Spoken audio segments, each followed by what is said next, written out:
well. And Mama Kande also casted his vote in the Jimara in the Upper River region, and I want to believe Abdullahi Ibrahim Jammeh equally casted his vote as well. But we would be discussing all of this and more in this moment of a very, very crucial moment and an interesting moment in the Gambia as the whole world is watching right now. Once again, I am Amadou Kante. Thank you so very much for joining us, and alongside me since in the morning is because we are here and we are back again to bring you more updates on the election and processes happening right now in the country. Indeed, so we should be discussing more on that, but just to remind you again, we have 6 candidates vying for the presidency in this year's election, which has been historic and described by many as one of the most crucial elections in the history of the Gambia. And of course, and this is the first election since the ousting or the defeat of Gambia's former President Yahya Jammeh, who is currently in exile in Equatorial Guinea, but of course having some influence also in this year's elections. Probably we should be discussing about that later on in the program or in this special coverage right here on Eyeafrica TV. su ko defee mbokk yi ñu ngi leen di nuyu beneen yoon ñu dellusiwaat comme ni ñu leen ko waxee xam ngeen ne depuis suba ñu ngi ànd ak yéen ci coverage bi ñu indi leen lépp lu nga xamante ne ay xew-xew la ci élection bi nga xamante ne Gambia mu ngi ko amal tey ñu yàggan kaw xaar ñu fàttali rek ne juróom benn candidate ñoom ñoo nekk di jongante ci élection bi ren fii ci réewi Gambia. kon ni ngeen ko gisee si suba ñenn ci ñoom demoon nañ fi ñu registré woon sànni seen carte gannaaw loolu nag gaaral nañ ay kaddu nañ ci dellusiwaat ci kanam tuuti ñu fàttali leen ko waaye ñu wax rek ne fii ay simili yu néew juróomi waxtu dana jot fii ci réew mi si la nag voting bi si lañ ko war a ndar keppal ni ko IEC waxee ci nuñ ko waxee officially si lay dal di jeex waaye nag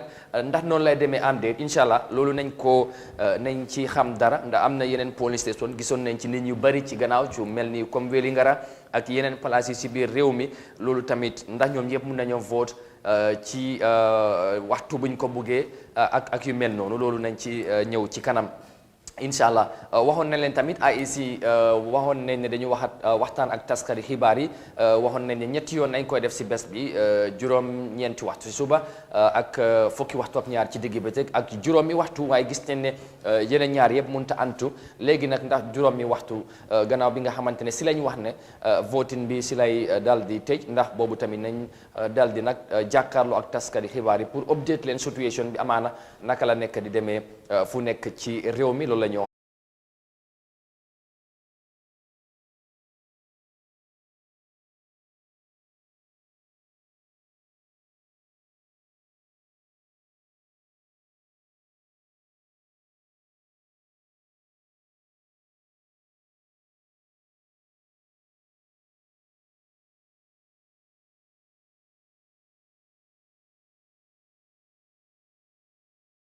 mbadi wala mbal konton na al tol na konton wala andu ba fulali ko hanifo bi albe Eyeafrica TV le jibe kan hanifo bi andu nalbe ta kan nyola le kan nying election coverage yo nying itanda la mi ngomi mi yalon ka be ke kan banko kan ka bere banjol fo ko en pour kan natale aliaje abe ke kan nyami Amadou wa lolu la rek. All right, thank you very much, and like I said, we would at this moment remind you again that we have over 900,000 1,157 registered voters who are expected to cast their votes in today's election.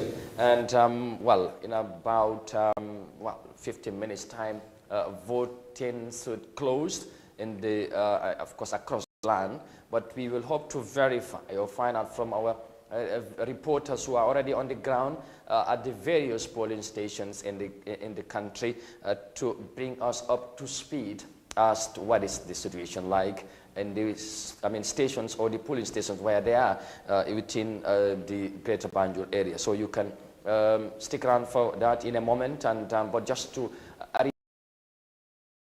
we can hear again what the candidates, some of them of course, had to say after casting their votes earlier on today. So let's go to the capital in Banjul. And at Makai earlier on today, the incumbent, President Barrow, some minutes after 11 o'clock in the morning, accompanied by his two wives, the First Lady and the Second Lady, casted his ballot, and right after that he spoke to the media and he sounded very confident of winning this year's elections. And let's listen to Adama Barrow speaking to the media right after casting his vote.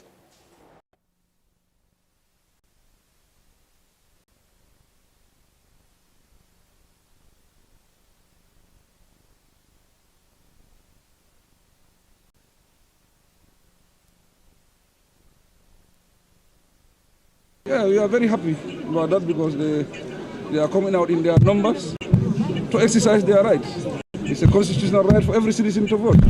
So people are coming out. I think that is good for the Gambia. I think it's good for these elections, for people to come out in their numbers, you know, to elect a president. I think that's important, definitely. We are happy with that. I said I am going to win with the biggest landslide. That's what I'm saying. I enjoy unprecedented support in this country. Everybody knows that. Even you, the journalists, you know that. Who will be the winner? I will be the winner. How do you see the process so far, Your Excellency? So far, they are neutral. It makes it very easy for all of us, the players. And if they are neutral, it makes it easy for people to accept the final results. So my advice is going to IEC. I think they are the ones that are conducting the elections. Let them conduct a free, fair, transparent election. Message bi mooy kontaan naa Gambia ni génn nañ bu baax pour sànni carte loolu seen right la pour sànni carte tànn na président buy continue loolu lu baax la message bi tam mooy IEC ñoom ñooy doxal élection bi nañ doxal élection bi si jub nañ doxal élection bi si lu nga xam ne loolu la loi bi wax loolu moo ñoo noppal ñun yëpp. man nag gom naa ne balaa ñëw 24 hours di nga gis suma supporters yi ñu ngi si mbedd bi ñu ngi célébrer bi ko man may gañ. noo gisee process bi ndax yëpp baax na. process bi nu mu demee yëpp baax na jàmm la demee waa jeexagut lu des nag mooy IEC. léegi am nga confiance ci IEC. am naa confiance ci ñoom waaye dañuy war a doxal lu nga xam ne moom mooy loi ñun loolu la ñu advice gaay suñ amu doon confiance ci ñoom duñu leen teg foofu teg nañu foofu dañ leen yaakaar.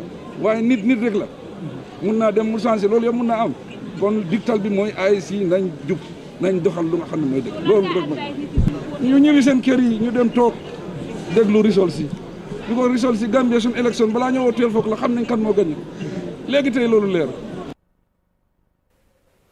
Well, a very confident incumbent candidate, Adama Barrow, speaking earlier on today at the Makati Square in Banjul. As we keep monitoring the clock, is about 12 minutes before voting would close in the capital and across the land. As we mentioned earlier on, some very interesting comments there made by Adama Barrow. He sounds very confident that of winning the elections, but equally, for the second time, he have won the, should I say, maybe advised the IEC to be vigilant and be more responsible in executing their duties as far as these elections is concerned. Been very, very interesting there. Adama Barrow thinks he, you know, that he would win the elections, and again sends a message to the IEC for the second time. Yes, I think so many people out there are saying, oh, why is Adama Barrow always sending this message to the IEC? But it's really important that the IEC needs to be very careful because it's a very crucial election. But then again, what we will say is we know Gambia for peace, and of course we are going to safeguard that peace jealously and believe in Gambians, and we are going to do that. President moy ane molbe kacha kanje wolle min yalan koti ebe kibaru tara je Banjul biring ayala quartier keso fay bare ay kumol menu fo wolle mu nyenti ko comme ba fala le drong ay menu fo kote ke wolle mu nyenti ko IEC abe yamar la pour ye hakilotu bake ye hakilotu mistake ko kana ke nyenti min tata nyin quartier fayoto ay kumol dol fana fo comme yalon candidate wo candidate drong imari ba fala ko tebe gagnela bare president badi atebe yakar lim bake la ko atele be kala nyatum kuti kote ke ning sama sita inshallah ning IEC yela final results will announce bitum liro futata tongotole amita nyawo nyere ding fano be kelale tumando IEC be announcement o kelale min gagneta tumando Gambia no balon na legending samu wularo inshallah. Indeed, absolutely.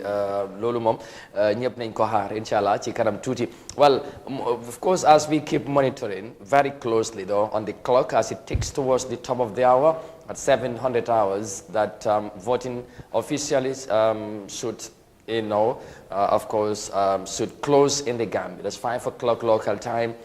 So we now, of course, reflecting or looking back what some of the candidates had to say immediately after casting their votes earlier on today. So we should be going back to McCarthy Square because one of the other candidates also casted his votes there earlier on today. That is the only independent candidate, that is Esam by far. But before we do that, we want to head to Serekunda and listen to the PDOIS candidate, Halifa Sallah, who said this is his last time contesting for the presidency. But right after, contesting, should I say, casting his vote, he equally talked to the media. So let's listen to Halifa Ababakar Sallah, who is the candidate of the PDOIS.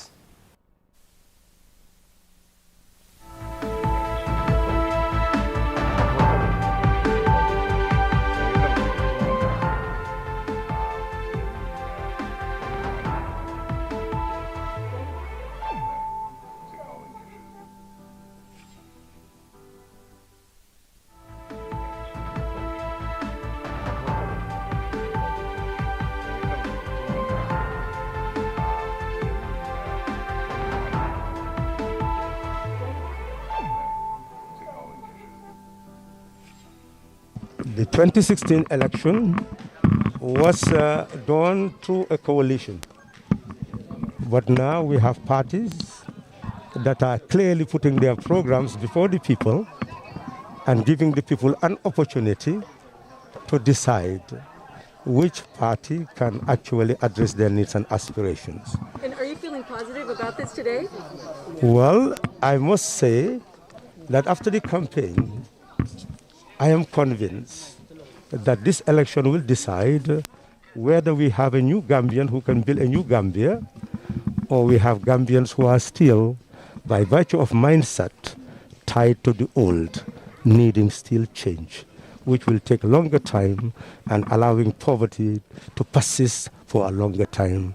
And that suffering is unacceptable.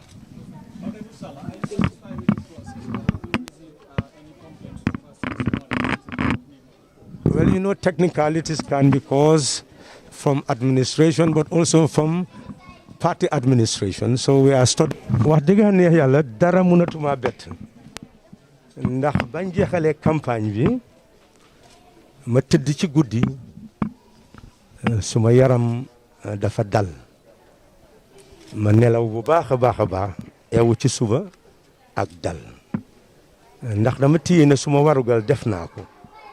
li ci des nekkatul suma warugal mooy warugali doomi Gambie la suñ ma sasee pare naa pour enu ko wante nag duma ko enu ak bégte maa ngi ko enu xam ne lii lu diis la loo xam ne lii su ma deful li ma leen dig ak yaakaar bi ñu am mu ngi mel ni dinañ ëlbatiwaat bañ ma bañ boo xam ne xëy na du doon jar sax bay ut place bi mu mel ni lii nekkul place yi taranga place liggéey la bon suñu ko sasee am naa en bu diis te war naa toog teewlu xalaat nag bakkan yi nga xam ne moom laa nar a yore naka lañ war a génnee ci coono lu du liggéeyi caaxaan wande itam gannaaw def naa suma warugal ci suma réew ba ma amee fukki at ak juróom-benn ba léegi daanaka dal la ci man ne su ma nit ñi sasul itam mu ngi mel ni suma warugal ci suma réew def naa ko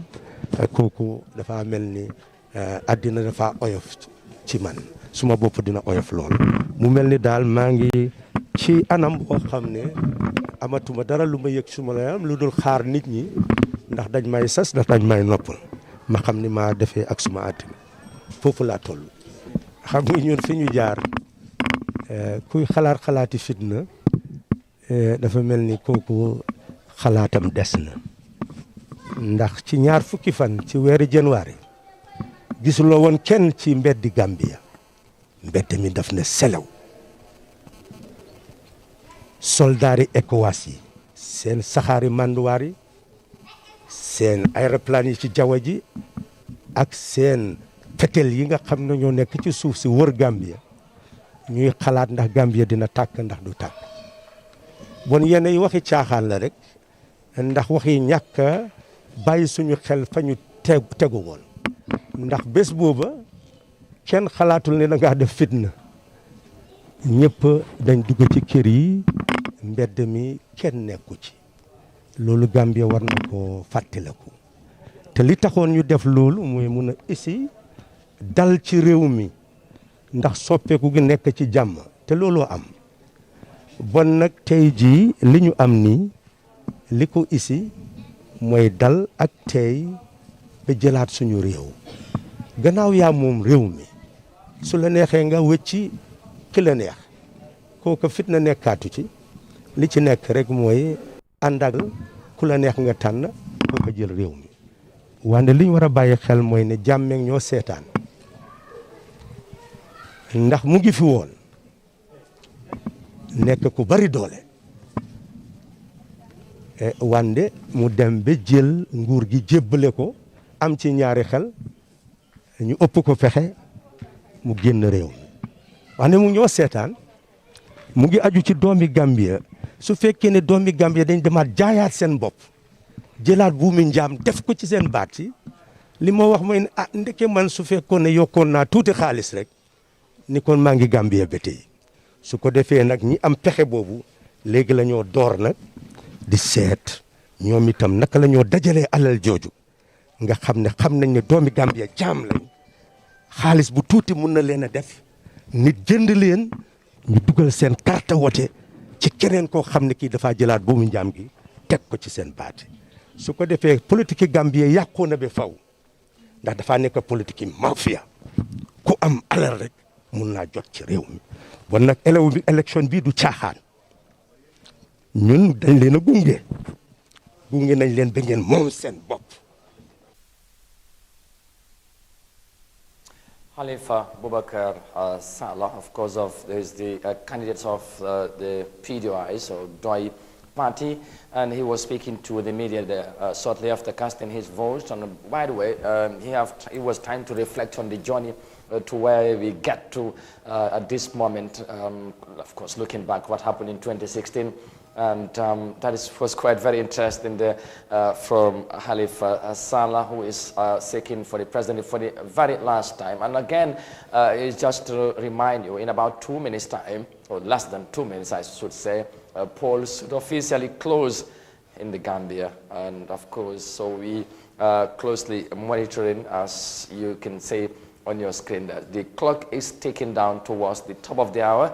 And, well, that means at 5 o'clock local time, polls should officially close. But whether that will be the case or not, we will get to find out in a moment. And Halifa Sallah there, and like I said, he was reflecting on the journey from back in 2016, and seemingly somehow sounded very emotional, and as to whether the Gambians would make what he says an informed choice in choosing a leader in this year's elections. And but whatever it is, I think Gambians might have already do that or done that by now, because vote is about to close officially in the Gambia in the 2021 presidential elections. Binta, we are fast approaching to the top of the hour, and then you heard what Halifa Sallah was saying there. He was sounding a bit very emotional with regards to whether Gambians would make the right choice in this year's elections.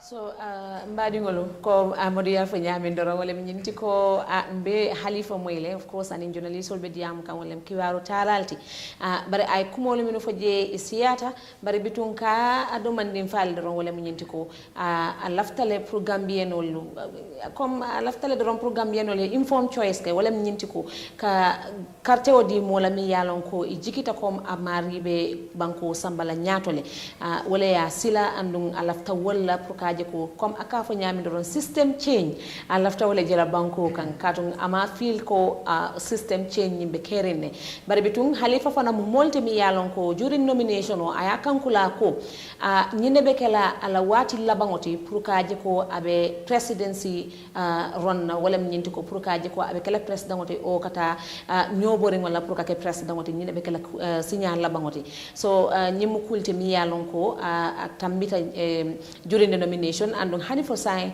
Halifa multi mi yalon ka fana be jikirine comme Gambian will be kukel mi yalon ko wolem the right choice de. Well indeed Halifa Sallah and his supporters or surrogate has been for the longest time calling for system change in the Gambia, and that has been their slogan in this year's election, so quite very interesting there. And he was in fact talking about the when the ECOWAS were about to enter into the Gambia, how the situation was like, and some, of course, and the position or the role he played at the time, being part of the coalition members.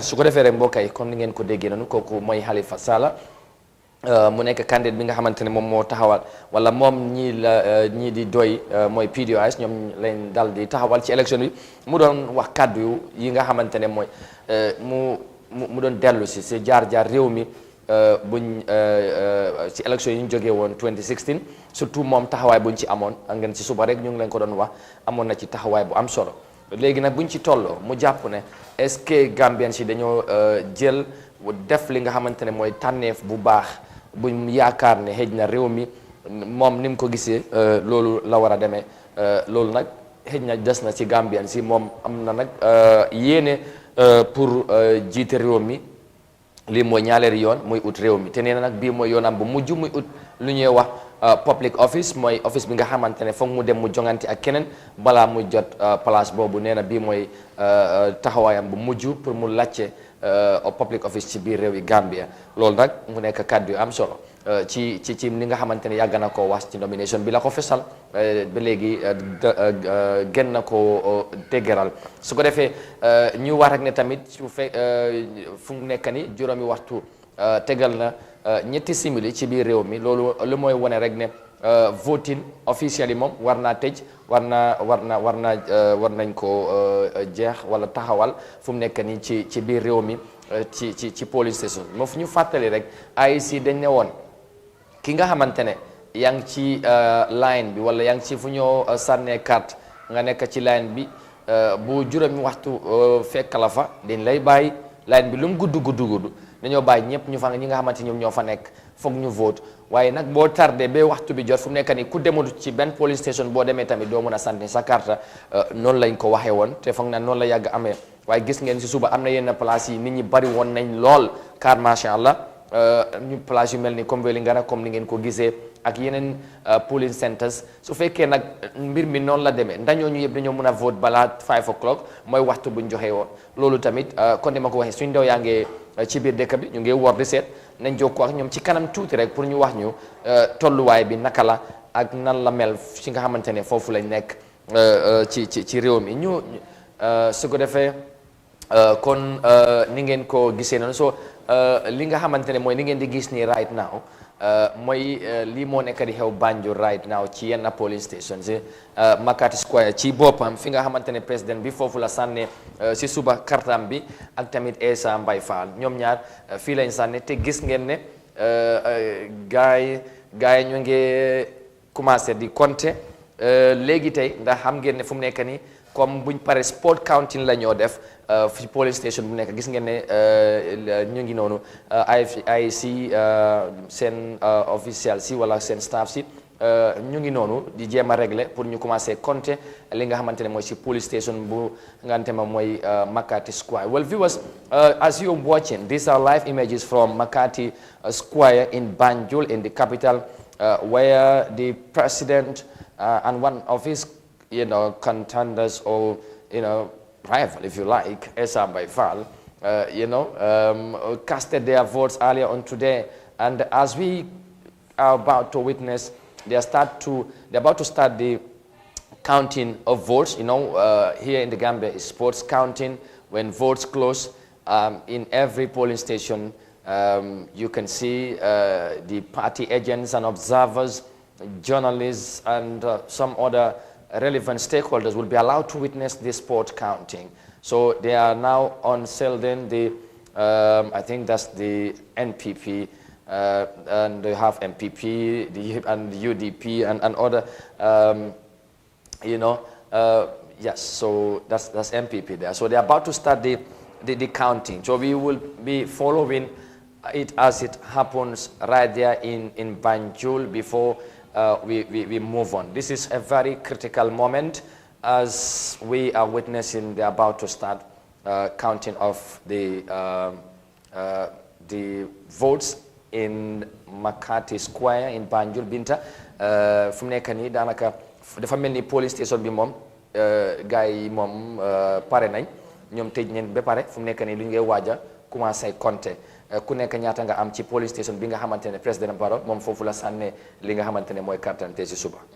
Baɗigolu ka update di Allah don ka bonam Banjul wala mu ñinti ko sa albumin je kan Allah telel to saintente wala mu ñinti ko Banjul president Barrow mi yalon ko ay carte faydame Makati Square saintente je ye polling station ñing ya soronne andung albumin je kan tente wala mu ñinti ko kana katale pour ka box wala ñin yele pour kana carte ki solu konti candidate wo candidate min soto ñin candidate worol min yalon ko wala be ño bore wala Banjul ate wo kono ñing particular polling station o ye min soto je e kana wala konte sign tenting ali yalon nyami ndoro Gambia be wala nyama sport counting mole wala long andum dalta wala sign tenting wala be kerin tenting albe wala je kan andum banati yale comme al nyanta ajala nyami penta ma wala le turon Let's go straight and listen to what that officer is saying.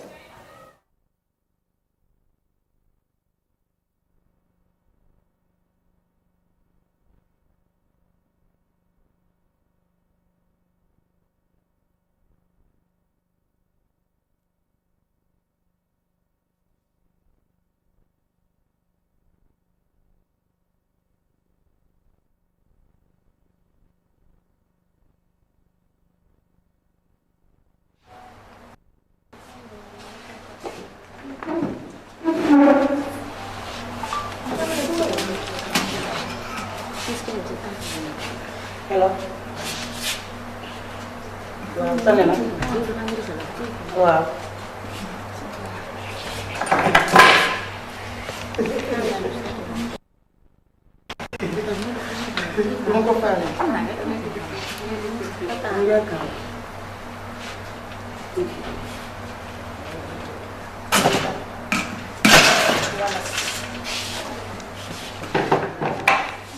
The next candidate is independent candidate. Capital C050513. Capital C050513.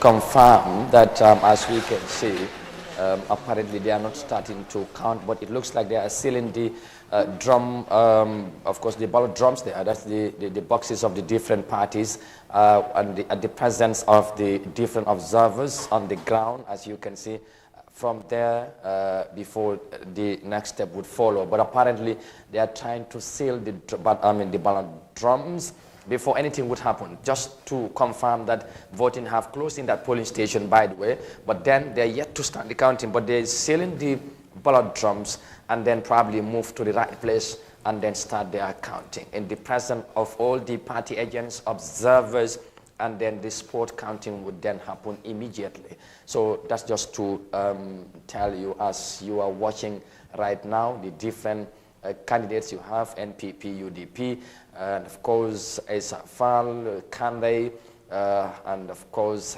Halifa Salah and Jammeh as well. The 6 boxes have been now sealed.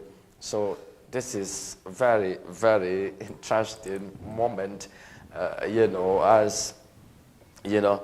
So so this is the moment.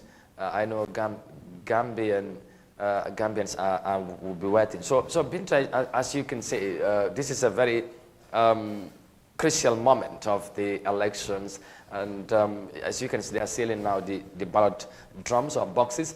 Well, each of the boxes have their own serial numbers, as you hear being read out there by one of the IEC office. So I think this will more or less add confidence into the process as everybody's watching. As it is very transparent at the moment, cameras, of course, are in there, taking every step of what is happening there. So hopefully, this is a step forward. Mbadi ngolo pruka sene yandal madorong sign tenting ibe boxol nying ibe seal kan na imantara carte kesol nying konti kan kona fonu nyami na confirm le comme ibe seal kan ne prukata nyantata la dame pruita kontiro la ji sign tenting wala be kerim pruka je sene yandal rek bari bitung e nyanta confirm la le all minu yalon ko wolle mo patiyol minu yalon ko be nyobore ngola jeto ila pooling agent sol be jele anon iniya confirm yela boxol sili nyala ni parte iniya ta nyola wala nyindu dati mi yalon ko nyanta final kontiro kala jele nyan laftano wala sene yandala la bar am na solo jërëjëf Binta ni mu ko waxee noonu la su ko defee comme ni ngeen ko gisee foofu ci Makati Square dafa mel ni président bi moom fi nga xamante ne foofu la sànne kartam bi si suba ak Essa Fall polling station boobu moom gars yi matal nañ seen liggéey fu mu nekk nii nag dañ foogoo ne ñu ngi waaj a commencé pour compter waaye ndax xam ngeen ne sport counting moom mooy am si waaye dafa mel ni déedéet dañ nekk di tëj li nga xamante ne mooy fuñ li nga xam mooy box yi mooy fuñ sànne ku dem sànni carte xam nga lu ñoo wax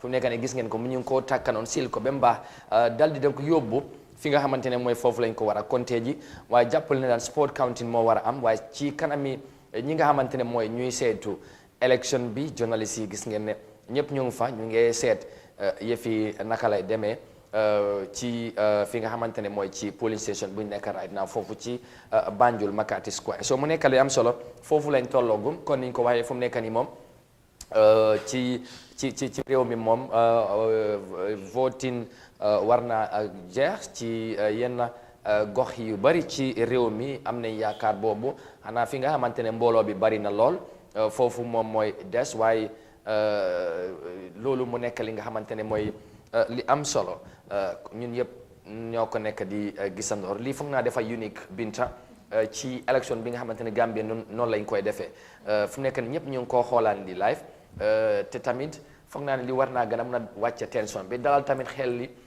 ñaaw njorte yi xëy na ñenn ci nga xamante ne mooy nit ñi ragal nañ ne njuuj njaaj mun na am lii dafa won ne Gambie ni ñoo defee suñu élection bi surtout sport counting bi dafa mel ni loolu affaire yi dafa unique comme noo ko waxee parce que noonu la war a demee sax xam naa ñu bari comme noo ko waxee ñu ngi ragal ne lii moom am na ay njuuj njaaj ñoo xamante ne dina ci dem waaye nag yéen a ngi koo gisal seen boppa loo xamante ne moo nekk di happen right now at Banjul Makati Square mbaɗigolu comme Amadou Ba fo ka ñaamen ñi mu kulti mi yalon ko Gambia la style olem Gambia la kula mi yalon ko yamira comme ñine be mol hakkilo tenkonde la saintenting alba je kan ne mi ngomi yalon ko abe ke kanje carte fayo mol yay tan dalale bring akuma seta bring yalon ko fanan ye dulal ñin soron ne fanan e pareta carte fayo la e be fanan yitande kan ne fanan ani be boxol fango be sil kan ñamin candidate sol fango min yalon ko ye la representative sol soto je min yalon ko be siri ngale je wol fango e be lorene e be la boxol sila e ñala andu bita dawra ni ñing mol le bita ñola min yalon ko ni boxol bita kan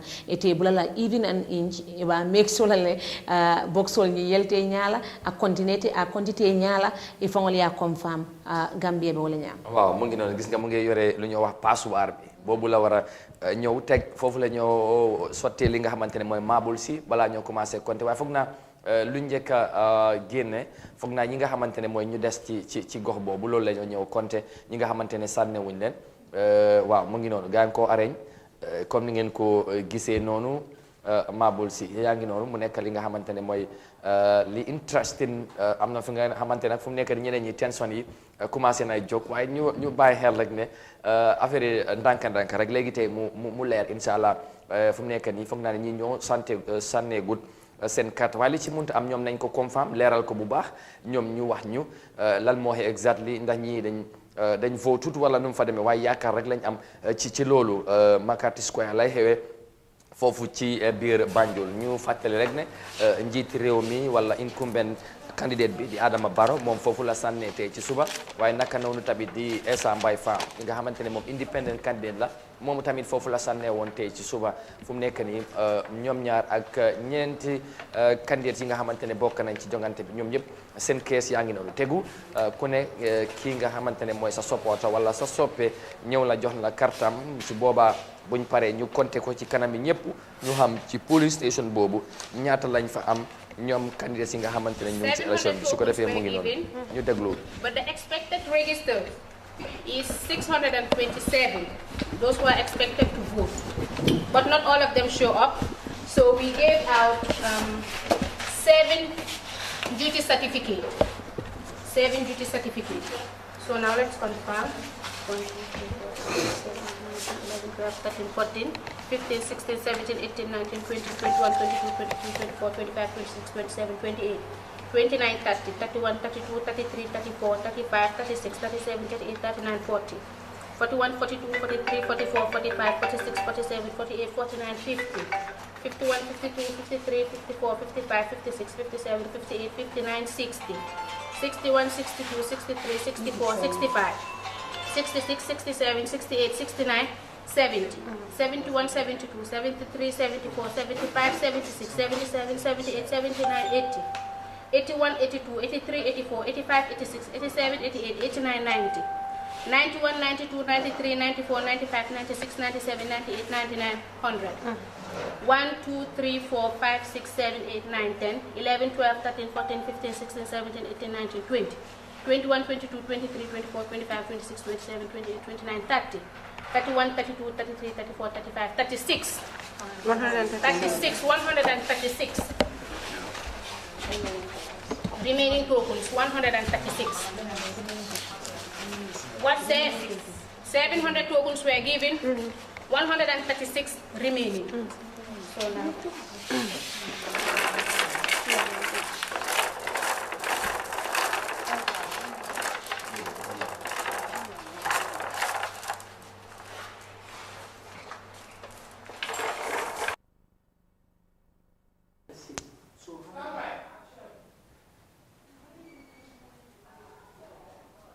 All right, thank you very much. As we were watching, they are quite very interesting. So we heard from the officers of the, at the IEC, by the IEC officials there in Makati Square. So quite a very interesting moment, Binta there. So we have 627 registered votes in that constituency, but we have, and then we have about 136 who did not turn out to vote.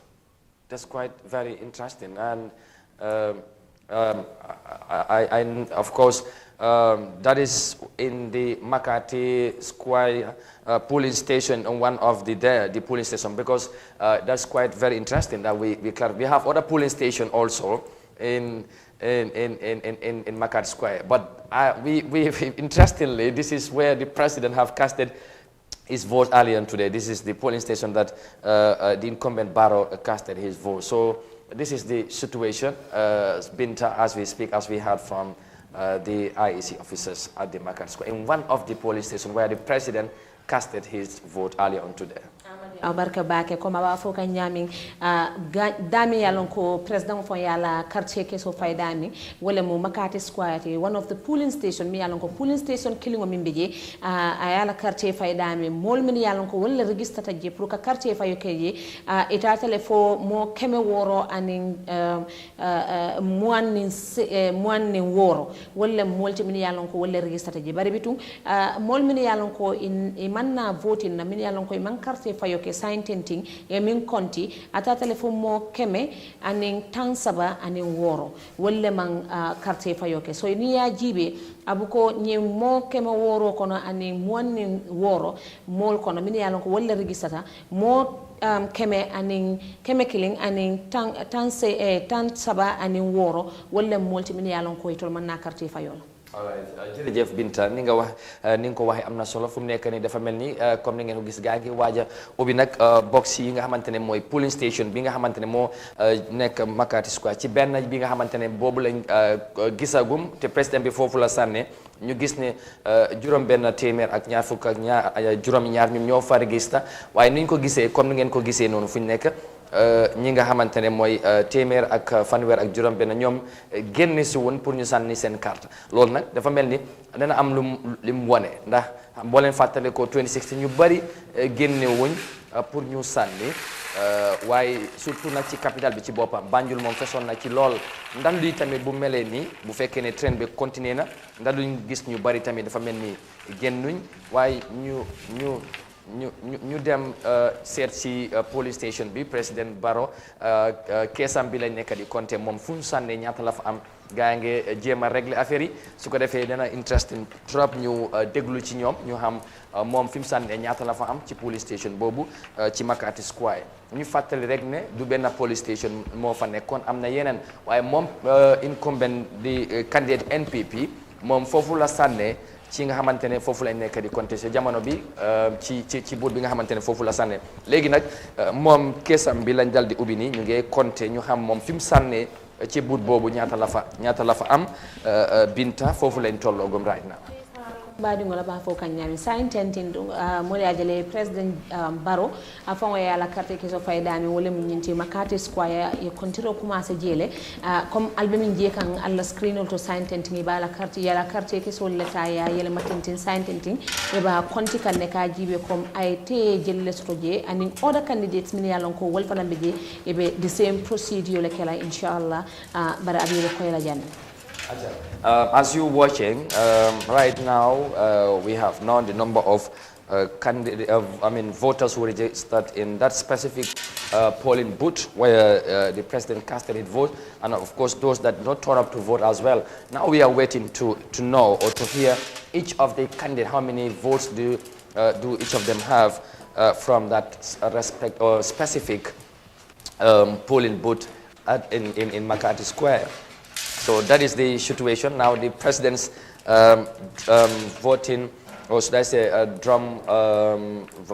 voting drum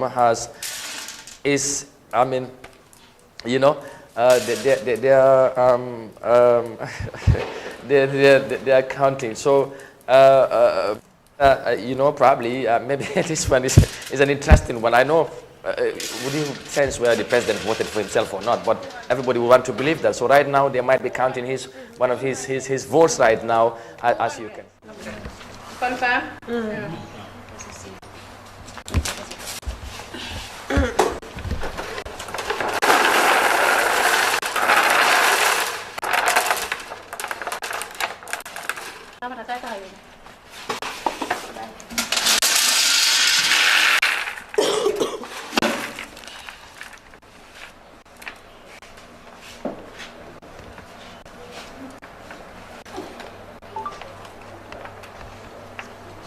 You watching and updating you, they're still trying to count, and yes, and this is the second count there for NPP's candidate. The first one was full, so they're doing for the second time. So let's see what happens, whether whatever is going to happen, we would be get the right number there, because we missed the first announcement there by the official. But we try to get the right number as they announce it in that polling station where the president casted his vote earlier on today. So I think it looks like they are done. Let's listen quickly. 200, making it how much?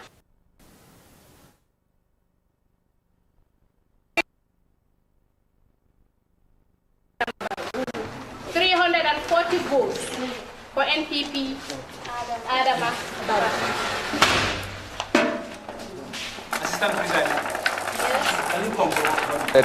And 44, where the president voted earlier on today. So that's what we had there from the IEC officer. Binta, this is quite very interesting. We have Yeah, we have about, looking at the number of people that have registered and those did not turn up, and the amount the president have scored, one may feel he might have win in this polling station, despite we are yet to hear, in this, of course, specific polling booth where the president casted his vote. So we are yet to hear from the other, but it's just something that we can say. But the other candidates also, we are going to find out how many votes they have scored in that polling booth when they come.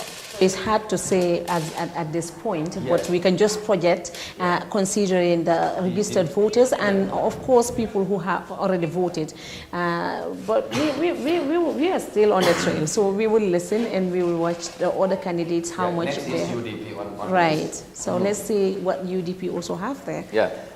Ni ngeen ko gisee noonu NPP candidat bi di Adama Barrow kontel nañ ko moom fi mu sànne ci bout boobu kontel nañ ko ci daf ci am ñetti téeméer ak ñeent fukk ak ñeent dafa mel ni loolu am ci foofu den ñu ngi xaarandi nag léegi dafa mel ni gaa ngi wax ñu déglu leen.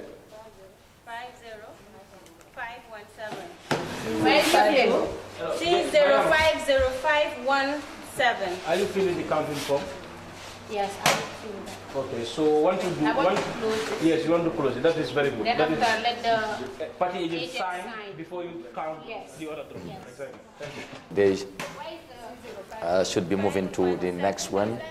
I want to believe, but apparently somebody was trying to inquire something, maybe from the IEC offices. They are now trying to seal the drum of the NPP again after counting what the president had in his box at the polling booth where he casted his vote in McCarthy Square earlier on today. Su ko defee mu nekk li nga xamante ne mooy li am solo pour ni ngeen ko gisee noonu foofu ci Banjul xam naa ñu bari dañoo bëgg a xam président bi moom 50518. Is that clear? 50518.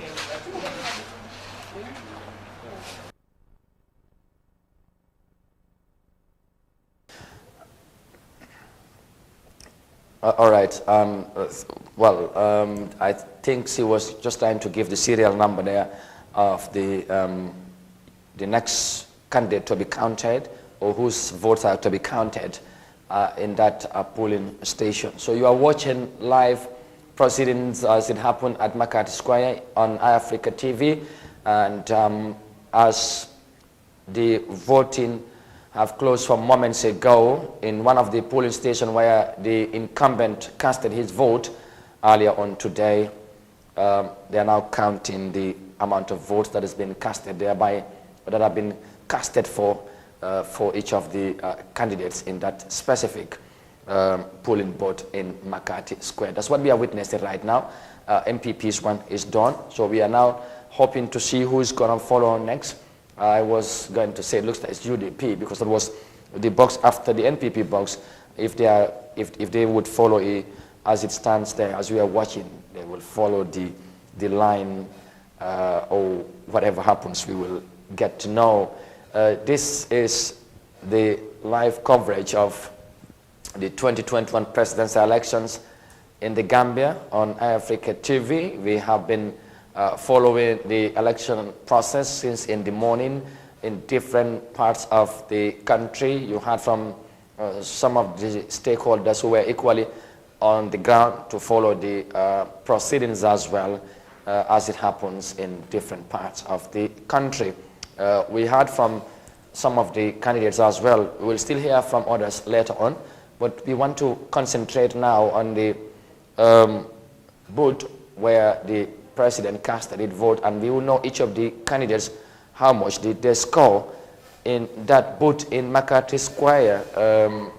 Binta foofu lañ tollu fu mu nekk ni ñu ngi seet candidates yi ku nekk ñaata la am waaye ñu xaarandi rek xam naa buñ mënee dellu Banjul pour ñu seet waaye updateal gars yi rek ñu xam ne foofu lañ tollu right now at this moment. Badingol Amadou Abarkabake Amadou min fo kan wala nyinti ko saintentim be tembo mento candidate ol mi yalon ko yata konte saintentim mi mo president Baroti a fon yala carte fayda min wala nyinti yala carte keso fayda mi makate square je saintenting ya kontiro kele andung ay 344 votes like sorariye carte kese keme saba aning tan nane nin nani ay wolle strojeto dami yalon ko wolle mo makati squayati so saintentin continue dum be continue la because boxol dol bi jamini yalon ko e may yele folo membo ko UDP la boxo membo ko Halifa Sallah la boxo membo ko Essa Fall ening NP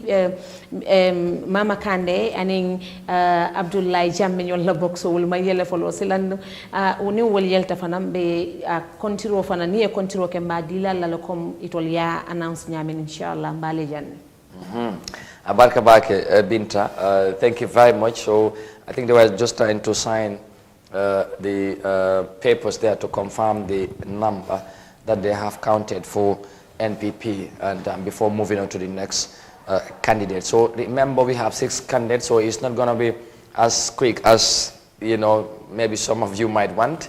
It's going to be a long process, and this would happen in every polling station or polling booth in each of the constituencies in the country. They're going to take their time to give the correct numbers as they count in the different polling booths in different polling stations across the country before they collect all the numbers in each of the polling stations and then send it back to the Independent Electoral Commission for official announcement of the results in each of the constituencies. So that is the situation.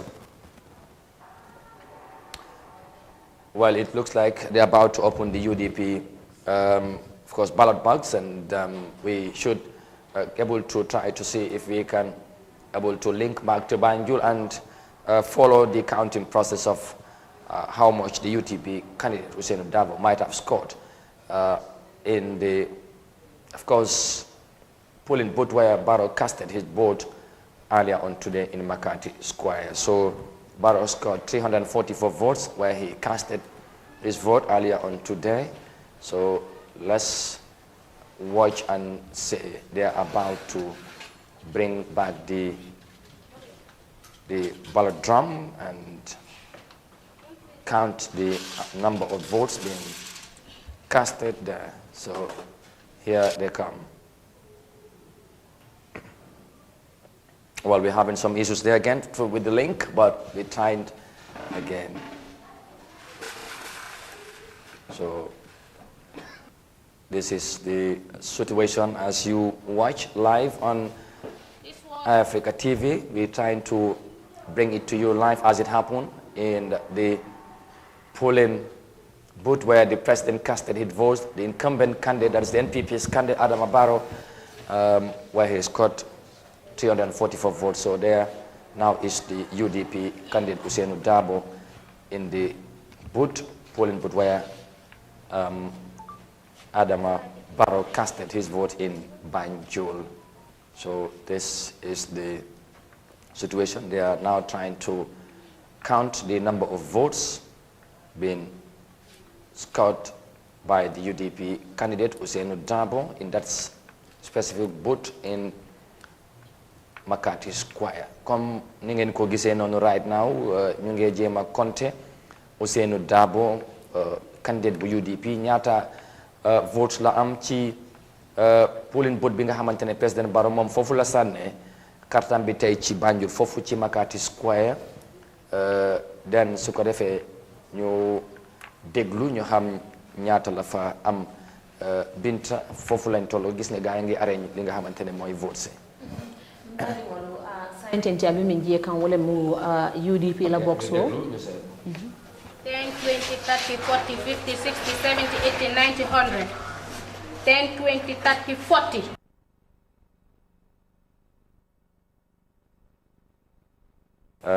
Binta, you can just continue, please. Yeah, come back for no nyami wala nyinte ko scientific albe mi je kan no alla screen to wala mo UDP la boxo United Democratic Party mi yalon ko loya Ousainou Darboe wala nyaton koti bala boxo nyine kuntukan.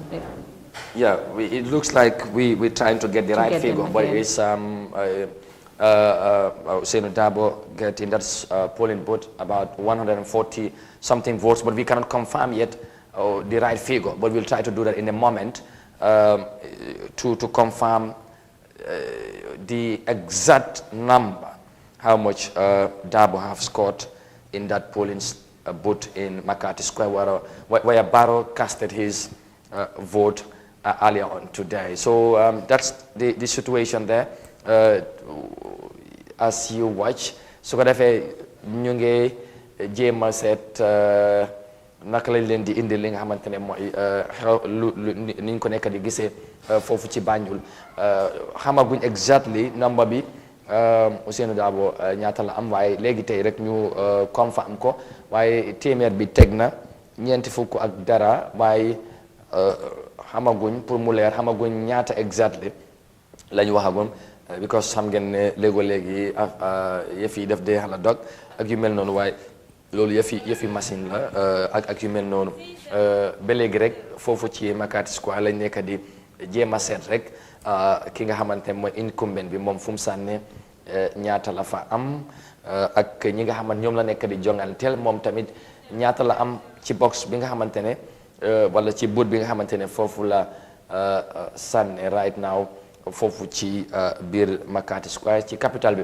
xam naa nag mbir mi nii lay continuer di demee nii lay bëgg di demee Binta ci boot si yëpp nii la ñoo compter ñu jël seen time fi mu nekk ne ñu ngi binda li nga xamante ne mooy the right amount ku nekk sign ñoom agency ñu confirm ne yëf yi nii la demee polling wala boot bu nekk ci polling station bu nekk noonu lañ ko defee den su ko defee ñu call it polling station si yëpp ñu xam foofu candidate bu nekk ñaata la am balaa ñu ko yóbbu fi nga xamante ne foofu la ñoo dajale constituency bu nekk candidate bu nekk ñaata la am ñu soog ko yóbbu IEC ñoom ñu def official announcement bi joxe result bi nga xamante ne loolu moo taxaw comme niñ ko waxee bu kenn topp benn result feneen fu dul IEC loolu lañ yàgga di wax te loolu moo nekk li taxaw te loolu moo tay nekk li dégg fu mu nekk ni ñu ngi tëj li nga xamante ne mooy box bu UDP candidate bi di Ousainou Darboe continue xam ne ñaata la den su ko defee balaa ñoo move to the next one comme niñ ko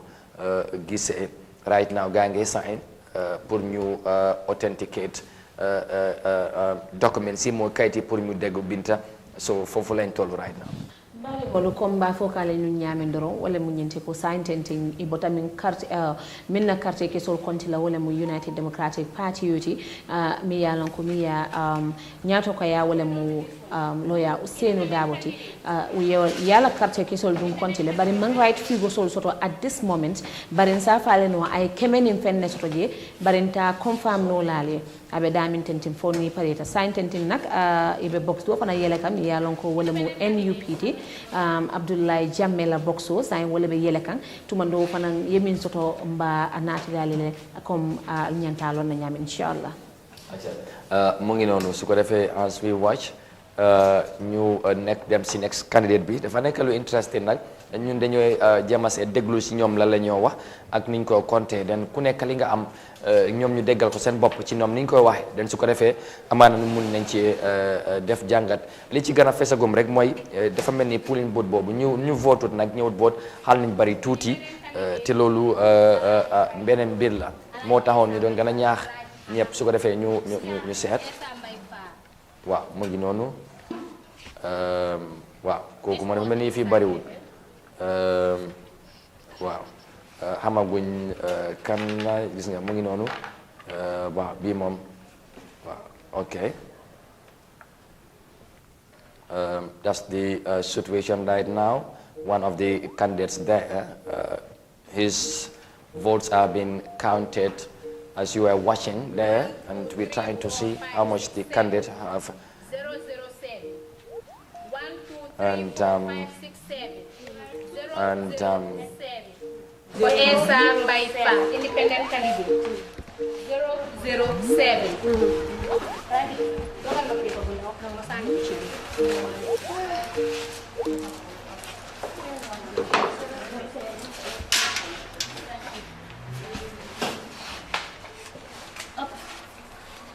007, huh? The candidate is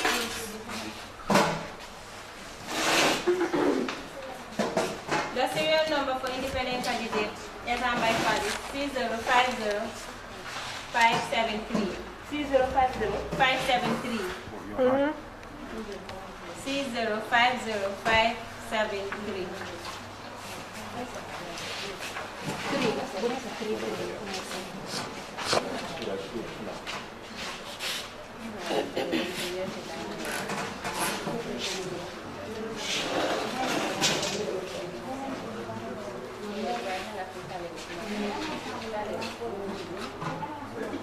The second one. 3050574. The second one. 3050574.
Candidate.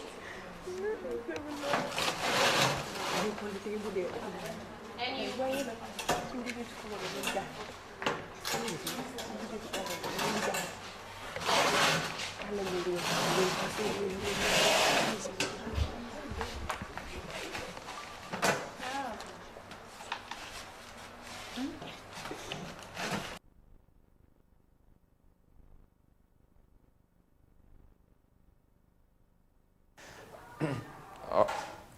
All right, thank you very much. So we were watching the counting votes of the number for Esam by file in that vote. And so it looks like he have only 7 votes in that polling booth where President Barrow casted his vote in McCarthy Square. So that is the next candidate there. So. Who is that? Is that Jammeh or? Yeah, that looks like. Let's listen. 003. 1, 2, 3. 3 votes for what is the name? Abdullah Ibrahim Jammeh.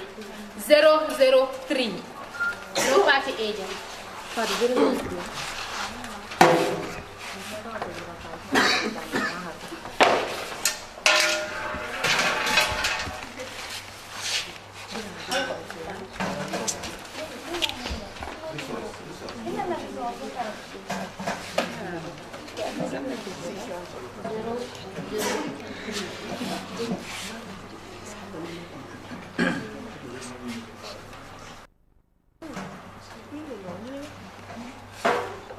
Very much there. As you watch, we're trying to bring you live updates as it happened in McCarthy Square, in the booth where President Barrow casted his votes.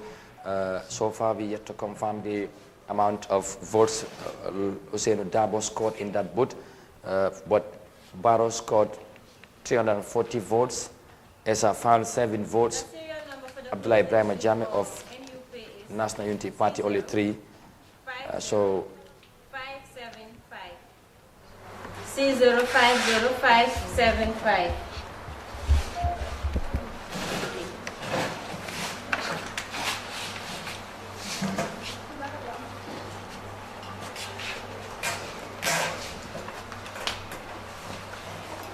the second serial number is C050576. C050576 for NUP.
Thank you. We're sorry, we're trying to get you the right, of course, figures there as it happens in Makati Square.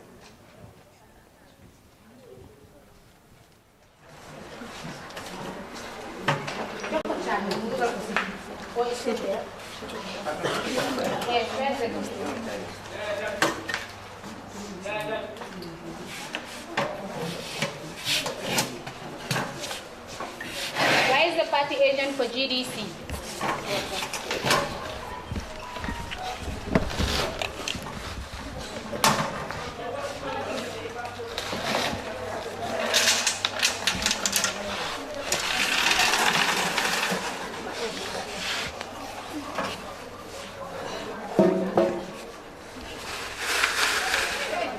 This was the inside label.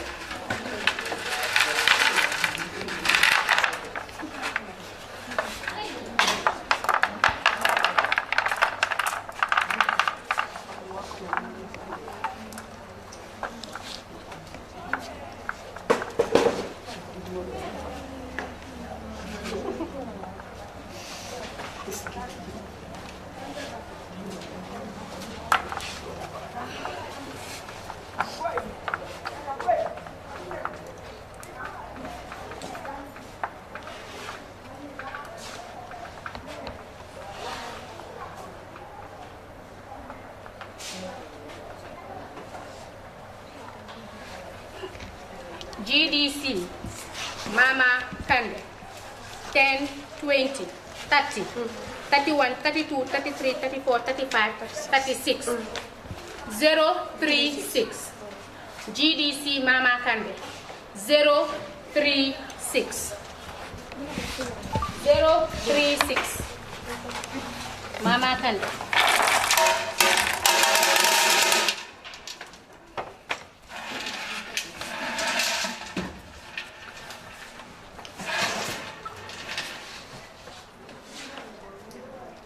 Where's the agent? The first serial number for the closing sale is C050577. How much do you want? C050577.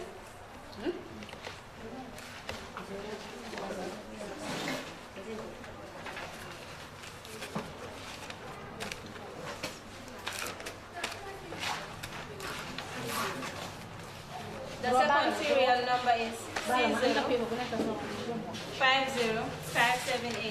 C050578.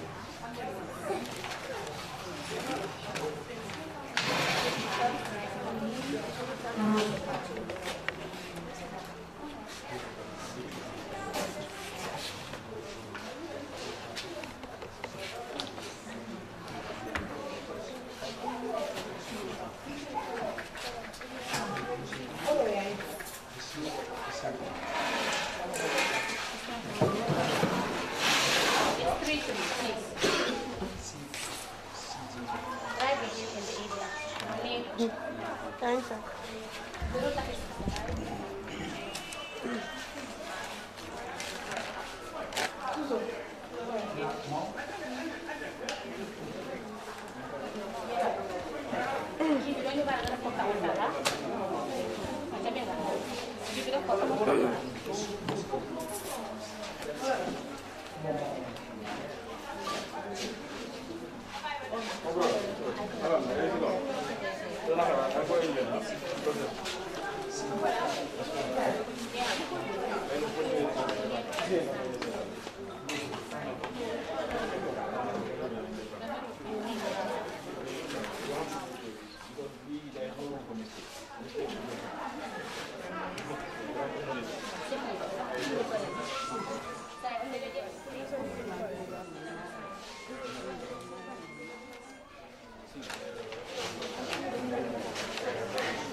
So let's now move on to the other candidate. The noise, please.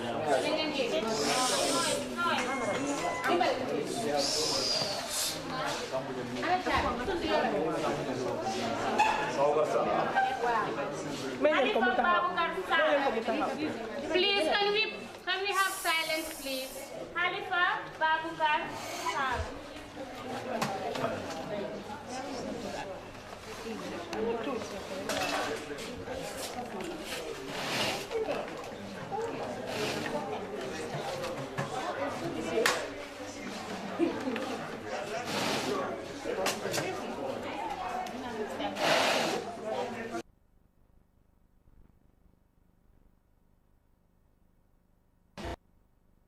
All right, thank you very much. And you're still watching live proceedings from Banjul at Makati Square, where the counting in one of the polling booths where the incumbent casted its vote earlier on today. This is the PDIS number of votes being counted there. Let's find out how much did Halifa Saleh scored in the booth where the president casted his vote earlier on today in Banjul at Makati Square. So there you go. We would be going and coming, but this is just to make sure that you are informed and watch and see it for yourself, by the way. So that is why we're trying to get the information from the horse's mouth. As it happened, we hear it from the IEC officer. So let's listen. Thank you.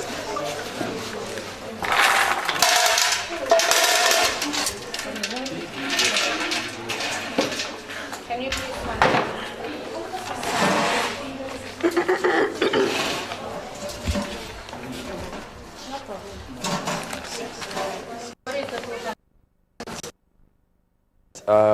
that's the final candidates. That is the PDIS candidate number of votes being counted there, but we couldn't get the right number officially.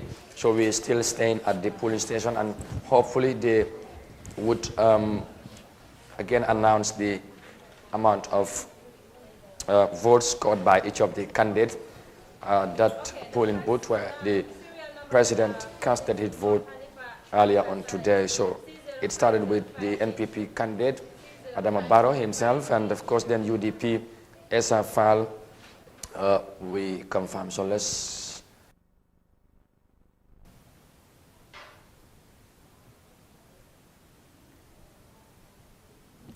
So, I mean, we should try again to get you back to Banjul in a moment. But as I was trying to say, this is the situation on the ground. As you can see the situation there, and we try to bring it to you live as it happens in Makati Square in the polling booth.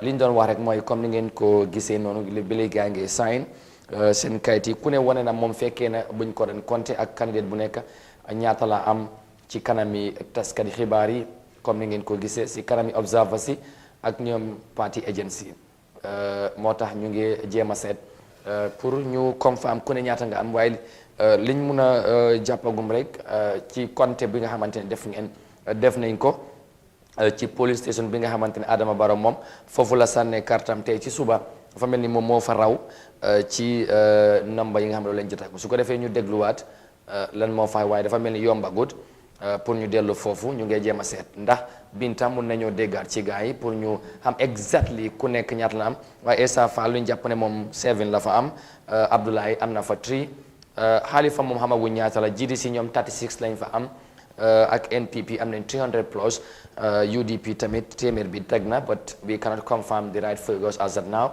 but we try to do that as quickly as possible so that ñuy seetaan so that li nga xamante ne mooy ñuy seetaan ñu xam naka la so ñu ngi ñoo yegal ne UDP ñoom 144 votes lañ am ci polling booth boobu foofu fi nga xamante ne Barrow foofu la sànne moom Barrow mu am fa 340 ci ñi nga xamante ne mooy ci but bum sànne dafa fekk moom moo fa jiitu ñu jéem a dégluwaat lan lañ faa wax dem su ko defee ñu continuer.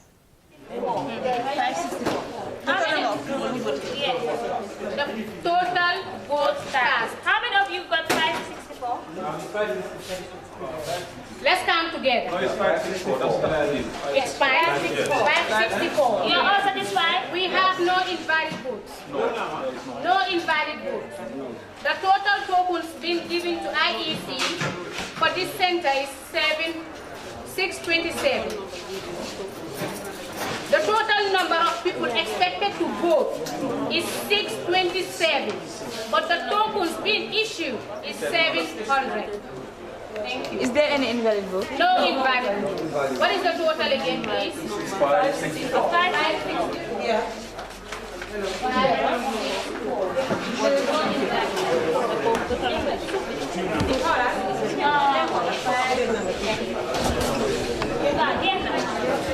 Hi, Osboy, what's going on with you? Communicate with your guys to ask them how you are ready. What next?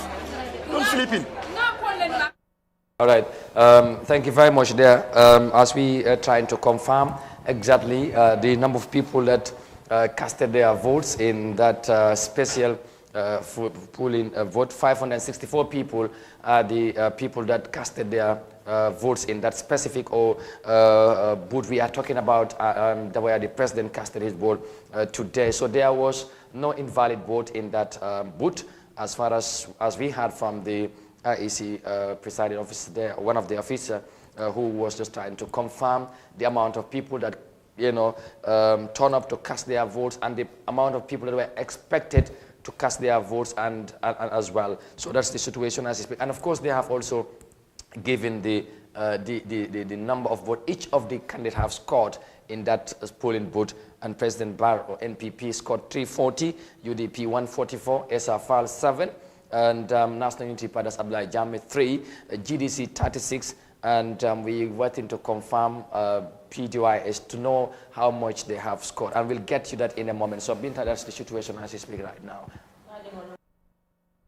la ñamin min ya lon ko wolle be je ibe sering IEC je ani min ya lon ko pooling agents wollem saintenting abe loren damen zamin confirm no jama mo le min ya lon ko be jibero la wala mu nyinti ko Barrow President Barrow at 340 votes to jele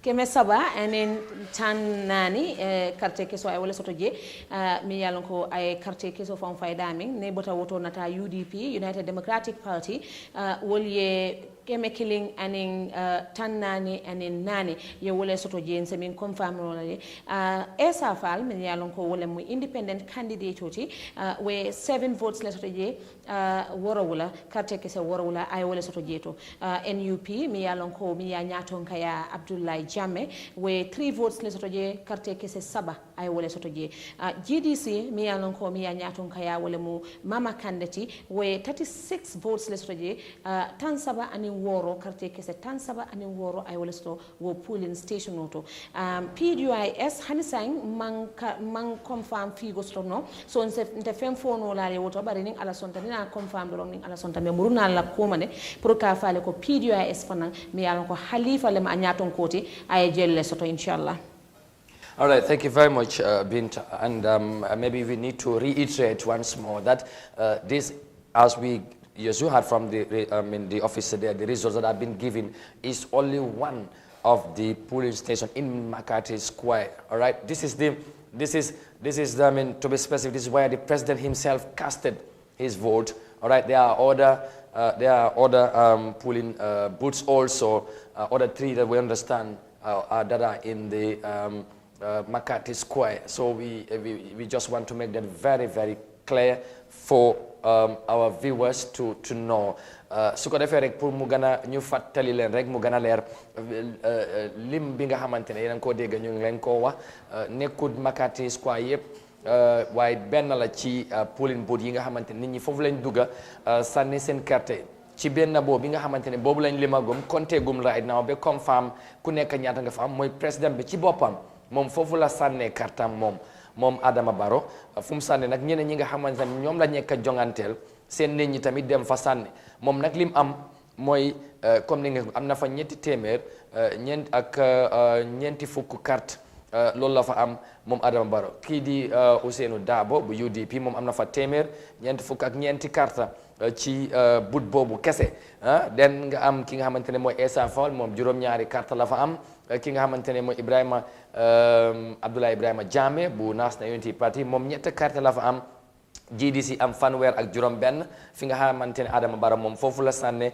ñu ngi xaarandi nag pour ñu confirm xam exactly moom Halifa Sallah ñaata la am ci but boobu so dañu war a déglu wala ci kanam comme niñ compté bi pour mu leer noonu la ñoo compté tamit yeneen ñett yi nga xamante ne ci McCarthy Square lañ nekk ci Banjul den ci yeneen tamit yi nga xamante ne ci gox bu nekk ci tunda bu nekk wala constituency bu nekk wala sax moo ne police station bu nekk nii lañ ko compté bu boobaa ñu dajale carte yi ñu xam candidate bu nekk ñaata la score ñaata la am ci police station bu nekk den su ko defee ci constituency bu nekk ñu compté dajale nag candidate bu nekk ñaata la am ci police station bu nekk ñu dajale waat ko yépp soo ko jébbal IEC ñoom nag ñu daal di declare results yi wax Gambian si ci constitution yi ñetti constituency yi nga xamante ne ñu ngi biir Banjul candidate bu nekk ñaata la fa am nañ Banjul North Banjul South ak Banjul Central si kanam tuuti nag nañ leen wax constituency bu nekk ci biir Banjul ñaata votes ñoo fa nekk loolu ci kanam tuuti nañ fa ñëw pour ñu wax leen ko comme léegi fu mu nekk nii vote bi officially close nañ ko ci réew mi xanaa su fekkee ne am na fenn fi nga xamante ne foofu moom ñu ngi xaar pour ñu xam kon ma wax rek ne ni ma ko doon waxee ci am nañ Banjul South Banjul Central ak Banjul North ñetti constituency ñoo am biir Banjul léegi nag balaa ñoo dajale carte bu nekk xam candidate bu nekk ñaata la fa am foog ñu compter ko but bu nekk kon ni ngeen ko gisee ne ñu defee ko ci président Barrow moom fu mu sànnee noonu la ñoo defee ci yeneen but yi nga xamante ne mu ngi ci McCarthy Square ak ci biir constituency bi yëpp ak yeneen constituency foofu ci biir Banjul so Binta pour ñu gën a leeralaat tamit ñuy seetaan ñu gën a xam mbir mi nii la demee den su ko defee ñu ñëw nag ñu wax leen Banjul South ñaata votes ñoo fa nekk Banjul North ñaata votes ñoo fa nekk ak Banjul Central ñaata votes ñoom ñoo fa nekk ci ñi nga xamante ne registré nañ ci foofu ci biir capital bi di Banjul. Amadou Ba fo kan nyame pour ka cool sene yande doron wala mu nyenti ko dami ya lon ko wala bota konti la scientist dula kilin doron nemu bari Banjul mole ya lon ko carte sabalam ya kuntu wala nyama makati nyindomu makati squality but na lon ne ko na Banjul North sotole na Banjul South sotole na Banjul Central fanan sotole ando nyino mudula lati mi ya lon ko jebe mol tatale registre je ando ya carte fayo ke jele so ni parete be wolbe konti lale inshallah ni pareta konti rola tumando babe sambala IEC le dawo daranding candidate min soto je ni asamba IEC be official result so di la Gambia no la ya foye ko Banjul kono cartel be birene be hayma nyimari o nyin candidate kari and nyin candidate kari ay nyine soto pour ka wosane yande doro wala mo woti Amadou. All right jërëjëf Binta loolu am na solo loolu leer na foog ñu gën a leeral rek yëf yi pour mu leer li ñu ko doon waxee loolu am na solo ba baax pour tamit nit ñi xam nga ci constituency bu nekk amna different polling station ci constituency léegi ci constituency ci loolu dafa am solo pour ñu leeral ko moo tax ñu wax rek ne comme ni ngeen ko gisee foog naa ni ñu ko wax leer na ne li ngeen déggagum wala ngeen gis ko léegi ci moom président Barrow wala incumbent bi moom Adama Barrow NPP kande fu mu sànne foofu lañ compté gum waaye lu mel noonu but moom bu mu sànne am na yeneen ñetti but yu nekk ci Makati Square dong te ci biir boobu ci constituency bi nga xamante ne Makati Square foofu la bokk am na ñeneen boots yu bari wala police station yu fa nekk pour mu gën a leer soo lii amul dara li moo defee ak constituency bi benn boot kese la ci Makati Square sax yëf yi jeexagul pour mu gën a leer benn rek lañ compté gum dinañ compté waat ñett ñu daal di ko boole ñu xam Makati Square nag ku nekk ñaata nga fa am den su ko defee ñu compté yëf yi mu leer waaye pour confirm rek ci constituency bu nekk Banjul ñaata vote la am pour mu leer ñëpp xam sa candidate tamit xëy na mun nga am yaakaar ñaata la fa mun a score Banjul South lañ war a commencé foofu am na 6,248 votes all together ñoo register ci Banjul South 6,248 votes ñoo nekk Banjul South then nga am Banjul Central foofu yaa ngi am 8,371 dafa mel ni Banjul Central moo ëpp Banjul South vote so loolu tamit mu nekkal am solo den ñu ñëwaat Banjul North foofu tamit 6,000 la am 753 votes moo nekk Banjul North so dafa mel ni Banjul South moom moo gën a am number bu néew ñoom ñoo Banjul North moo leen ëpp waaye Banjul Central moom moo gën a am ay li nga xamante ne mooy ay nit ñi nga xamante ñoom ñoo register pour sànni carte waaye pour fàttali rek na nuñ gisee téeméer ak lu teg ñoom ñoo sànniwul ci but bi nga xamante ne président bi foofu la sànne dafa mel ni loolu dafa xala bari tuuti bu fekkee ne train boobu noonu la mel Makati Square mel ko ba yenn gox yi ak yenn but yi nga xamante ne noonu lañ sànnee biir Banjul yëf yi dafay garaaw torop ci yaakaar bu ñu am about 21,000 plus ay doomi Adama ñoom ñoo register biir Banjul ci capital city bi ci ñi nga xamante ne war nañoo tey génn dem sànni ji seen carte su fekkee nag mbir mi nu la demee dafa mel ni ñu bari dafa mel ni sànni waaye nag ni ñu déggee woon Banjul si suba nit ñi bari woon na lool dafa mel ni am nañ yaakaar ne xëy na mbir mi du demee nii pour mu leer so Binta this is the actual figure bi nga xamante ne moo nekk in each of the constituencies just a quick one rek pour ma confirm the number in Banjul is 21,372 ci ñi nga xamante ne ñoom ñoo register all together number bi boo ko boolee foofu ci biir Banjul Binta pour ka hani fo sayin pour ka kuol Sénégal ndalma katu ñu mu quartier fayol ci ñanta Sénégal la wecc dol min mi yalon ko be siri ngale jang ba make sure le information o men fintinde la pour ka di yalla na soto information ko yoti mi yalon ko jandi mba dilan na mulla Banjul South sign tinting the registered voters mole minu soto je wala multi million ko ye registration o ke je carte fayola itata le niya hayma mol min yalon ko wili woro keme killing keme fula anin tang nani anin sey wili woro keme fula anin tan nani nin sey mol hadama diol wolle Banjulun ko wolle registra je ni bota je yena Banjul Central dami yalon ko wili sey keme saba anin tan woro wala nin killing wolle registra je ka fo dami ko Banjul Central ni nata Banjul North nak wili woro keme woro wala anin tan lulu anin saba wala multimedia yalon ko wala registra dami yalon ko Banjul North so nyemu kulte mi yalon ko hani sign kontiro ma nyaka folo because niya hayma mulmini yalon ko wala registra itata le fo wili muan kataye santola so ibaje la ko kontiro ma nyaka folo bari sign president fongo ay carte keso fay damin je atelier je win wala mo Makati Square ti andu Makati Square ye dula jamal le soto mi yalon ko atata fo saba dami yalon ko be nyanta kontilale ya fo jumale each candidate mi yalon ko be president say la yemen soto je pour mu gëna leer rek pour mu gën a leer xam nga benn ci benn bout bi nga xamante ne Makati Square président bi foofu la sànni boobu lañ compté goon so su ko defee kon ni ñu ko waxee am na yeneen yu fa nekk am na ñett yu des yi nga xamante ne boobu tamit ni ñu compté bi noonu la ñu war a mën a compté boobu tamit pour mu leer so benn bout kese lañ leeragul waaye li ci gën a am solo rek mooy yëf yaa ngi soog a door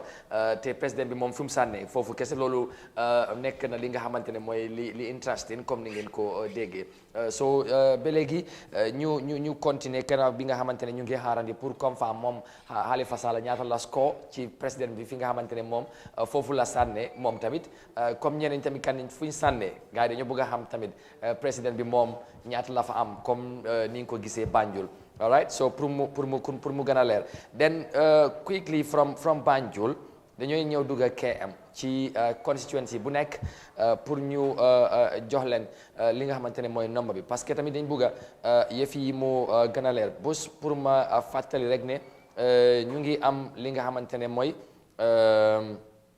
yes 53 constituencies ci li nga xamante ne mooy ci election bi ni ko IEC waxee ten constituency bu nekk pour ñu jox leen li nga xamante ne mooy ñaata voters ñoom ñoo fa nekk moo tax ñu koy wax comme ni ñu ko waxee Banjul North South ak Central den su ko defee ñu ñëw tamit fi nga xamante ne mooy KM ñu dugga foofu yaa ngi am Latrikunda Savage foofu tamit ñu ngi am 36,851 votes ñoom ñoo fa nekk ci Latrikunda Savage am ngeen si suba rek ñu ngi doon waxtaane ki nga xamante ne mooy député bu gox boobu di Latrikunda den nga dem Talinding Kunjang foofu yaa ngi am 20,034 votes in that constituency in Latrikunda all right then of course in Talinding Kunjang rather then Bundunka Kunda yaa ngi am 23,740 votes in that constituency in Bundunka Kunda. Then in Serekunda you have 13,969 votes in that constituency, right? In Serekunda. Then we have also Serekunda West constituency because we have two representatives for Serekunda at the National Assembly, Serekunda West and Serekunda. And Serekunda West you have 44,387 votes in Serekunda West. Then Josuan constituency for that area for Yangfa 26,950 votes in Josuan constituency, and Bakau you have 13,869 votes in Bakau. So quite very interesting figures ci li nga xamantene moy ci KM sen constituency dafa melni lim bi mom xalna interesting trop binta ci ni register la su nekkee ñoom yëpp génn nañ comme nu ñu war a génnee daal xam naa ne dinañ make a significant progress comme aba fo kan ñaaming saying mbe dunkan KM la kono wala KMC ti pour ka je ko mon min ya lon ko wala registre KM dam ma kono e hay momu jellete niyabe konte bun ba fo la latir kunda sabi jilla latir kunda sabi ji wili tan saba anin woro kemesey anin tan lulu nin killing wala multi ya lon ko e registre je pour ka carte fayoke ne bota je na talending kunjang William Wang anin tan sabanen nani wala molti min ya lon ko wala registre je fananto ne bota je na bundunka kunda dum Wili muwanin saba keme worowula anin tan nani wala registra wodula fananto ni nata Serekunda wili tanin saba keme kononto anin woro okay. So I missed that figure in Mandinka. But then I would just say it in English, 13,969. Willem multimini yalonko wole registra dami yalonko wolem Serekundati. Ninata Serekunda West, Willi tan nani anin nani, tan saba, keme saba anin tan seyning worowula, wolem multimini yalonko wolfana registra ji, Josuam tundotodum, Willi mwanning woro, keme kononto anin tan lulu wala multi yalon ko e registra Joswan Tundoto ni nata bakaw Tundoto fanan wili tang anin saba keme woro wala anin tan woro nin kononto wala multi yalon ko e registra bakaw Tundoto Amadou. Interesting. So as the counting is all going, I want to believe in different polling booths, polling stations in the country. So we want to remind you and update you as to how much or what is the number of votes in each of the constituencies. We have 53 of them. So this is why we want to tell you. So we move into Wexford. Start with Sani Menton, where you have 53,264. Votes, and all Yundum constituency, you have 50,506. All right, 50,506 votes in all Yundum. Busumbala, you have 53,453 votes in Busumbala. And Combo South, you have 62,399. Then Brikama North, 36,755. Brikama South, 36,755. You have 36,755 in Brikama North. In Brikama South, you have 37,720 votes. Then when we get into the combos, which you think is always has been a very interesting place, in Combo East you have 25,643 votes in that constituency, and then yes, that's Combo East, and yes, all right, yes, 25,643. Then of course Fonyi, all right, you get to Fonyi, Brefet, 9,112 votes. In Fonyi Bintan, you have 10,969. Fonyi Kansala, 9,568. Fonyi Bondali, 4,767. All right. Then you have Fonyi Jarl as the last. There you have 5,283. Bintan. That is the situation. So, Lul Moneka, number of votes in each of the constituencies in West Coast. ñoom nag many doole bi foofu la nekk de 50 60,000 bari na mene ko bari nende mashallah ala baraka ba ka hani fo bi constituency mol min yalla ko register in each constituency be wala di ka la jang be ka sane maintenance ay be dun kan wolto comme Amadou ya fa nyami wili tan lulu anin saba keme fula tan woro ni nani wala molti min yalla ko sane maintenance wala register all yondum na mol Minnesota je wala wili tan luluti keme nani anin tan lulu nin saba wala molti min yalon ko fana registrata jeto Busumbala constituency nyinto mol min registrata je tatale for 53,453 wala mo wili tan saba anin wili tan lulu anin saba keme nani tan lulu anin saba wala multimini yalon ko registre o tundo to fana combo south wili tan woro anin fula keme saba anin tan kononto nin kononto wala multimini yalon ko wala registrata o dulato fana Brikama North min registrata je tatale fo wili tan saba anin woro keme woro wala tan lulu anin lulu wala multimini yalon ko fana registra je Brikama South tan saba tan wili tan sabanin woro wala keme woro wala anin muang wala multimin yalon ko wol fana registrata ka bonan Brikama South Combo East wili tan woro wili tan fula anin lulu wala 25,643 wala multimin yalon ko wala register je ndunta fonyi fanan kono fonyi berfet 9,000. Before we get to the Fonyis, we want to get the update in Brikama. in one of the constituencies in Brikama, Berewulen, where one of the polling booths, our reporters who are moving within the Greater Banjul area witnessed the counting of votes. We want to get the update in that polling booth as they witness the counting of the number of votes. Let's listen.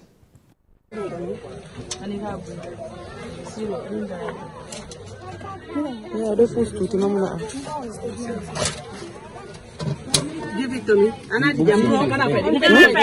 Ani mi ga fay de buka yam fay. Ha number sa da kanan ta idan da kanan. Wala di number. Wala ka. Na ya boni to adina.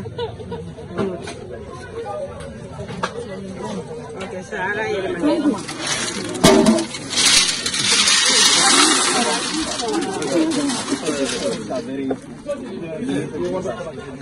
Can something dimmer.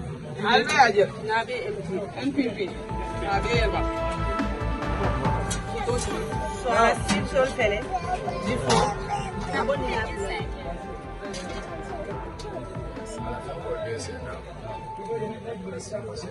president yes president we are all good in case na joron dai ba yaran ba alkana ka ta kan ba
Yeah.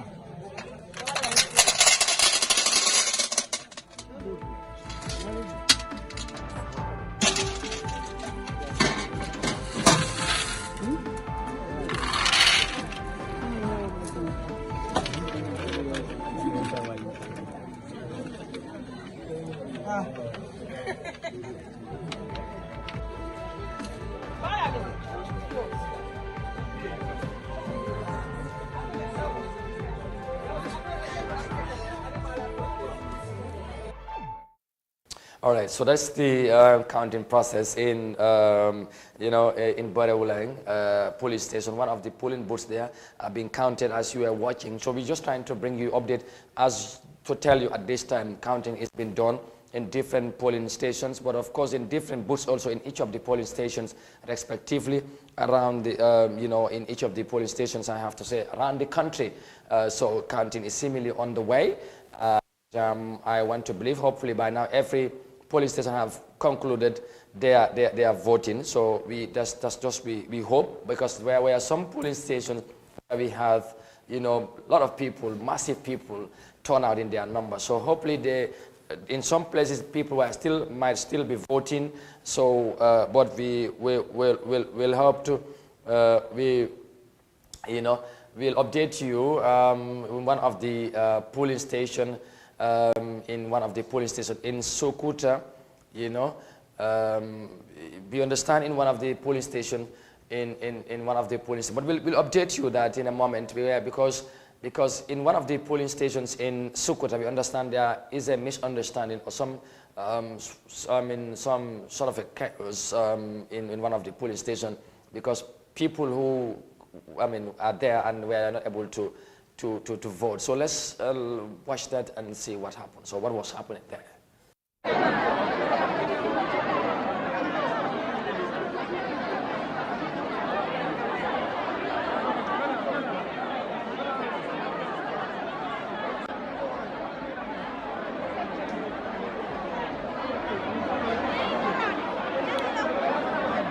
So people apparently looks like were unable to cast their votes and in that polling station in Brikama. So in Sukuta rather, I beg your pardon, it looks like there's some sort of confusion there in Sukuta. So that is the latest update we are getting. So you can see how people are standing there right now to try to see if they can find a way out to able to give them to settle the situation on the ground. So in one of the polling stations in Sukuta, so you can see hundreds of them there, seemingly not happy as the way situation is happening on the ground.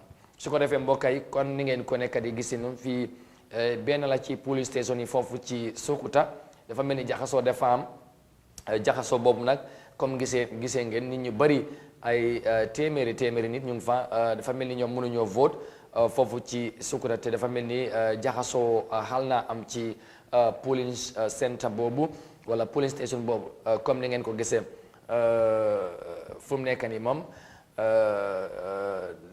loolu pour ñu comme ni ngeen ko gisee tamit pour ñu contrôle yëf yi comme ni ngeen ñu fexe jàmm am na foofu yokku nañ security personnel ci ground bi loolu tamit ñu yeggee leen ko pour ngeen xam ñu fexe daal fexe yëf yi mu dal fekk jaxasoo dafa gën a am comme lu ëpp nañ gisagum nii dafa mel ni yëf yi foofu xal na xajam tuuti ci ni ngeen ko gisee ci benn police station yi foofu ci biir Sukuta ñu ngi doon wax ne dafa mel ni yëf yi mu ngi doon dem smoothly waaye am na yenn police station nit ñi génn nañ bu baax xam na si xaw ma nag na fii ci la bokk waaye Binta dafa mel ni yëf yi xaal naa jaxasoo ci foofu ci Sukuta ci benn police station.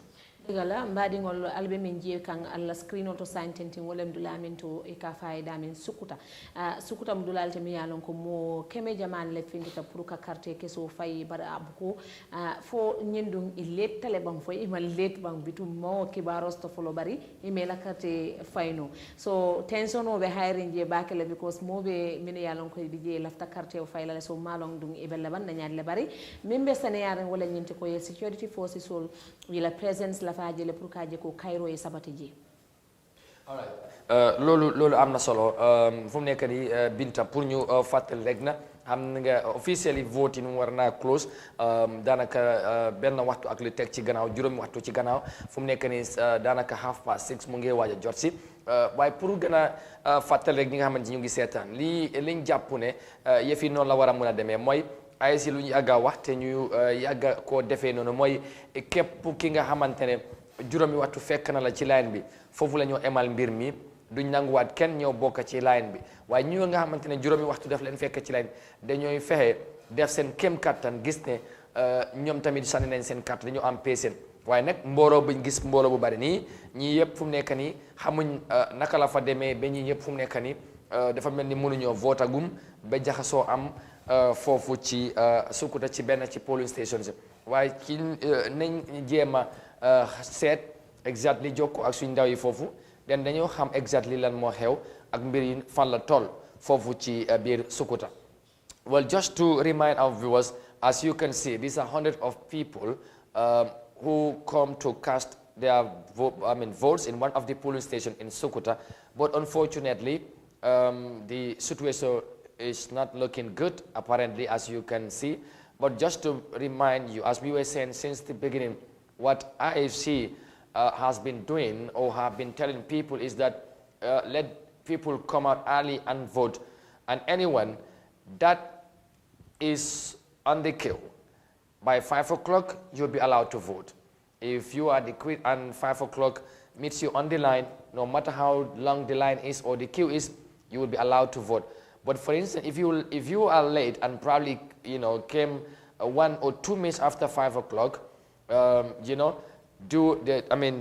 might not allow you to vote. So this is how usually the proceedings takes place. But in this case, we cannot confirm as to whether that was the situation or not. But whatever it is, we would be keeping a close eye as it happened in Sukuta, in the police station where this unfortunate situation or scenario is happening right now. So this is the situation, unfortunately, and but hopefully the authorities would be on the ground, try to figure out whatever might have went wrong and put everything in order to calm the situation and get things goes as is happened in other places so far.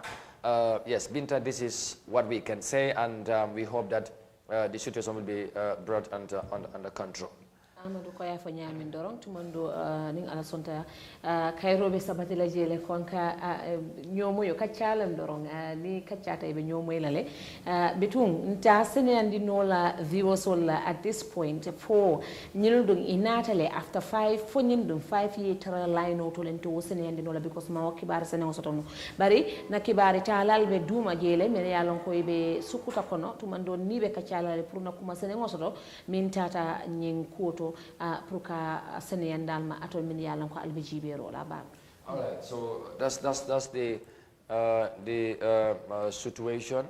Then Sukodafe, we and we will now go back to talk to our reporters on the ground. And Usman Jatta is on the line, and he is in the capital Banjul at Makati Square. Usman, votes were supposed to close officially at 5 o'clock local time. That's about 1 hour 30 minutes ago. So what is exactly happening at Makati Square?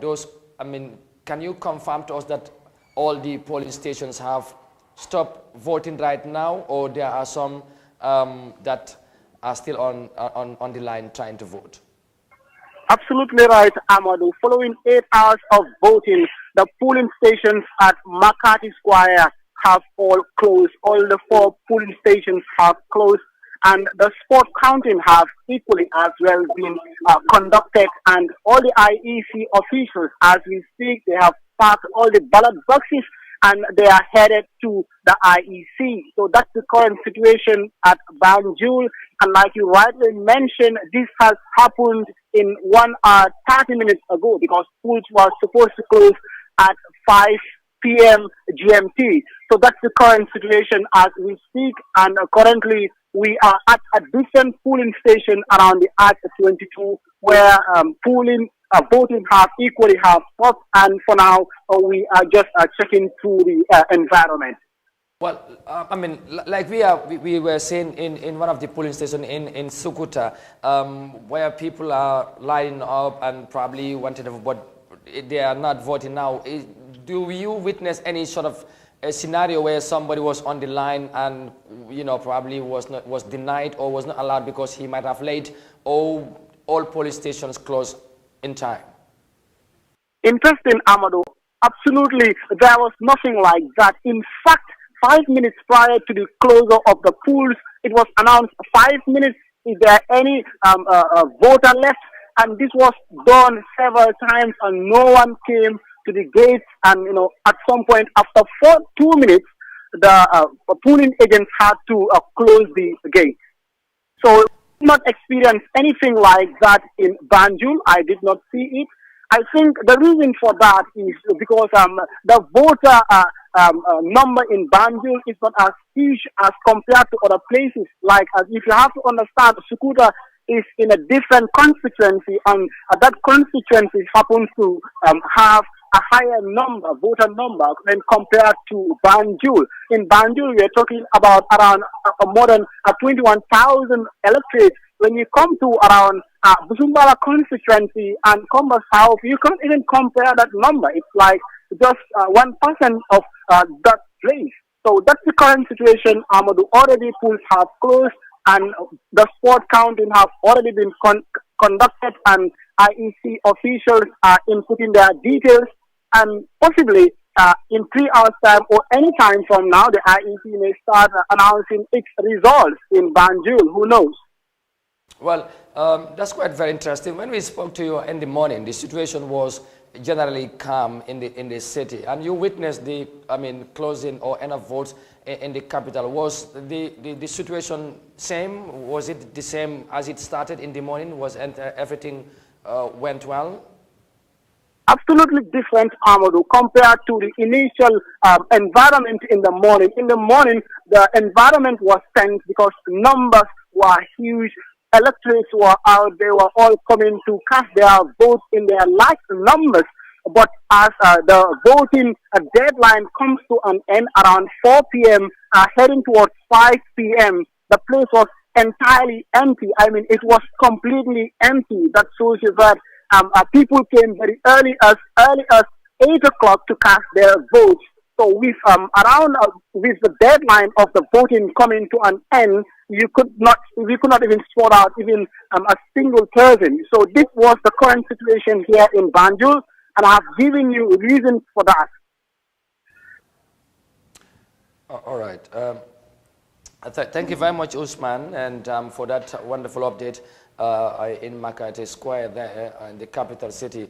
Of course, the polling stations where the president and Esa Fall earlier on today casted their vote in one of the polling booths, which we witnessed earlier on the number of votes which each of the candidates scored in that booth where the president casted his vote. So apparently we're trying to bring you updates in different parts of the Greater Banjul area, and to update you as to how the situation is unfolding. As we said, votes officially closed about 1 hour 30 minutes ago, but apparently in some areas people are still in polling stations trying to get their voting exercise done in one way or the other, but there are some confusion in one of the polling stations, as you earlier on seen in Sukuta, but we hope the situation would be brought under control. But apparently in Banjul there have been a completely different scenario. Everything went well, especially in Makati Square, where our reporter has been since in the morning, and he was as early as he was there before 8 o'clock and witnessed the start of the voting process. Of course, like he said, in the morning there was a good turnout, and people turned out into numbers and probably vote early and went home, and now would be doing some other stuff and waiting for the announcement of the result. But it is completely different in some other areas, especially what we have seen in one of the polling stations in Sukuta, Binta. Barka bake kom Amadou Ba fo kanyami sciententing na reporter mi yalon ko abe mole Makati Square da mi yalon ko president atata carte fayo fonke del to ani one of the other candidates, independent candidate mi yalon ko wala mo Esa Mbay Falti ay kibarol mildi mo la wala nyinti ko je sciententing ya sorone carte pulling voting ya sorone sign tentin so sign control wolle be caring andum na jele dula dol mi yalon ko president fa buto mi yalon ko ay quartier fay wolto atani Esa Mbay fa je konditale fa banda bari ako mol comme min yalon ko wole keta on fortunate incident to membe Sukuta right now woman ke in Banjul wole Makati Square fango abe dami kabeden somanda abe dulale krosila bari ay nyinki barole di mol la Makati Square, everything is okay right now. Come Ahmad. All right, thank you very much, Binta. This is a very interesting moment as we cross different areas of the country, especially the Greater Banjul area, to update you as you watch this 2020 or decision 2021 presidential elections election coverage live on Eyeafrica TV, and we want to bring you update as it happens in different parts of the combos, and we try to update you again the situation in the polling station we were talking about in Sukuta, where there's been some bit of confusion as 100 people were out in the polling station wanting to vote, but apparently things are not going as expected in that polling station in Sukuta. In a moment, we'll get you to see yourself as to what is happening there. Let's go with the images right away.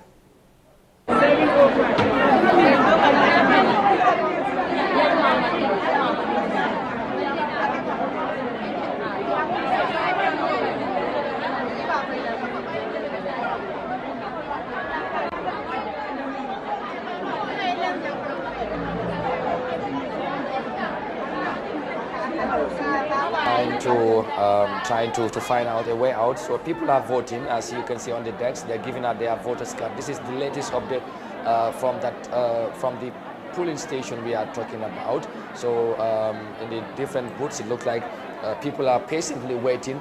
The security also are on the ground trying to control the situation in that specific polling station in Sukuta. Quite a very tense moment there.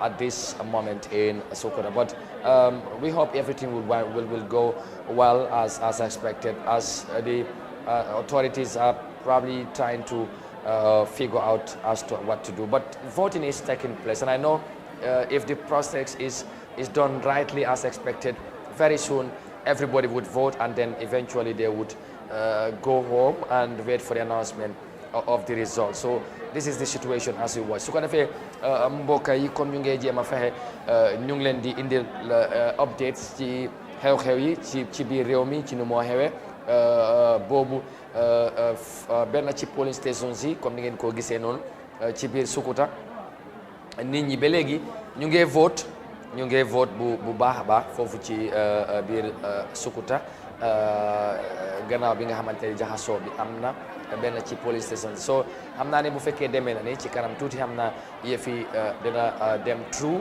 ñu fexe ñëpp vote. Sécurité bi ñu ngi ci ground bi di fexe daal nu ñoo contrôler situation bi mu nekk li nga xamante ne mooy li am solo, parce que nag yëf yi Binta jàmm lañ bugga tamit ñu naxante ak nit ñi daal comme ñëw nañ ba taxaw foofu naka la ñoo jéem a fexe ba ñoom ñu vote te foog naa loolu lañ nekk def lu ñu gisagum mooy gars yi ngay joxe seen voters card yi pour ñu process ko ñu mun a sànni seen carte ñu dem ñibbi. Yalla jeedoron wala mo mi yalla ko abe keren Sukuta mo le ajale mo be continue kan quartier fayola nyin tembento bari bitung inata febe négociation la pour ka jeko mo mi yalla ko wolle beje pour que ma ko ye voting ke pour ye itol fana yela constitutional right exercise fo wolle be keren je bitu malon bari fo nyindum fana mo mi yalla ko wolle be no line auto fo wolle be continue kan ka voting ke bari ko situation no tembe daming abuko abe camre na nyin tembe bari tumando minu ya lon ko ibje even though voting close tale tumando will be la carte ke sol fayla le sira sur kono atemela exactly lolul mu nekk lu am solo te ni affaire yi comme noko waxe naxante naxante rek loolu dafa am solo bu baax a baax su ko defee loolu day am solo bu baax a baax pour ñu fàttali rek ne lépp lu ñoo def rek ñu fexe ñu jiital ci jàmm ak ñu négocier naxante daal ba yëf yi sotti dafay am solo bu baax a baax ci yëf yi nu moo demee foofu ci Sukuta nañ continuer di leen update incha allah di yëf yi di amee rek fu nekk ci suñ ndaw yi fu ñu nekk right now ñoom ñoo ngi jéem a fexe pour ñu xamale Gambien si ak fu ñu toll jamono ji gannaaw bi nga xamante ne mooy voting close na ci yenn ci police station si waaye am na fi nga xamante ne nag ba léegi kon Sukuta ni ngeen ko gisee jaxasoo am na foofu nit ñaa ngi ci foofu ba léegi ñu am yaakaar ne rek incha allah Binta nañ jéem a seet ñoom tamit naka lañ ko réglé ba yëf yi continuer comme ni mu waree incha allah. reporters only be janjande dulal welto pour ka je ko correct and credible information o dimulla ka bonan dulal to mi yalon ko be woto andu ni ngala sonta comme Amadou ya fa nyami ndurung be details sol be di la lembe jang nde tala dulato ka di alla abe ke kan nyami ka itandalla abe ke kan nyami woda mambo le kala inshallah nalbe janne fotumando nin carte kese konte wato baddat mominna inshallah alima alay Cairo ke Gambia wolem duwatate Amadou inshallah duwa be jabila because ntel be la Cairo la no ko mayata bakele su ko defé lolu mu nekkale am solo inshallah nañ continuer di yaatal waxtaan bi ñu ñoo démé ñu ngi nak soga dugga ci guddi bi xamna ne ci kanam ni ñoo duggé ci guddi bi AIC tamit xamna ñu ngi wajal seen bop bu baax pour ñew ñom tamit ñu commencé jakarlo ak Gambien si def announcement yi waaye loolu xamna ci kanam lay doon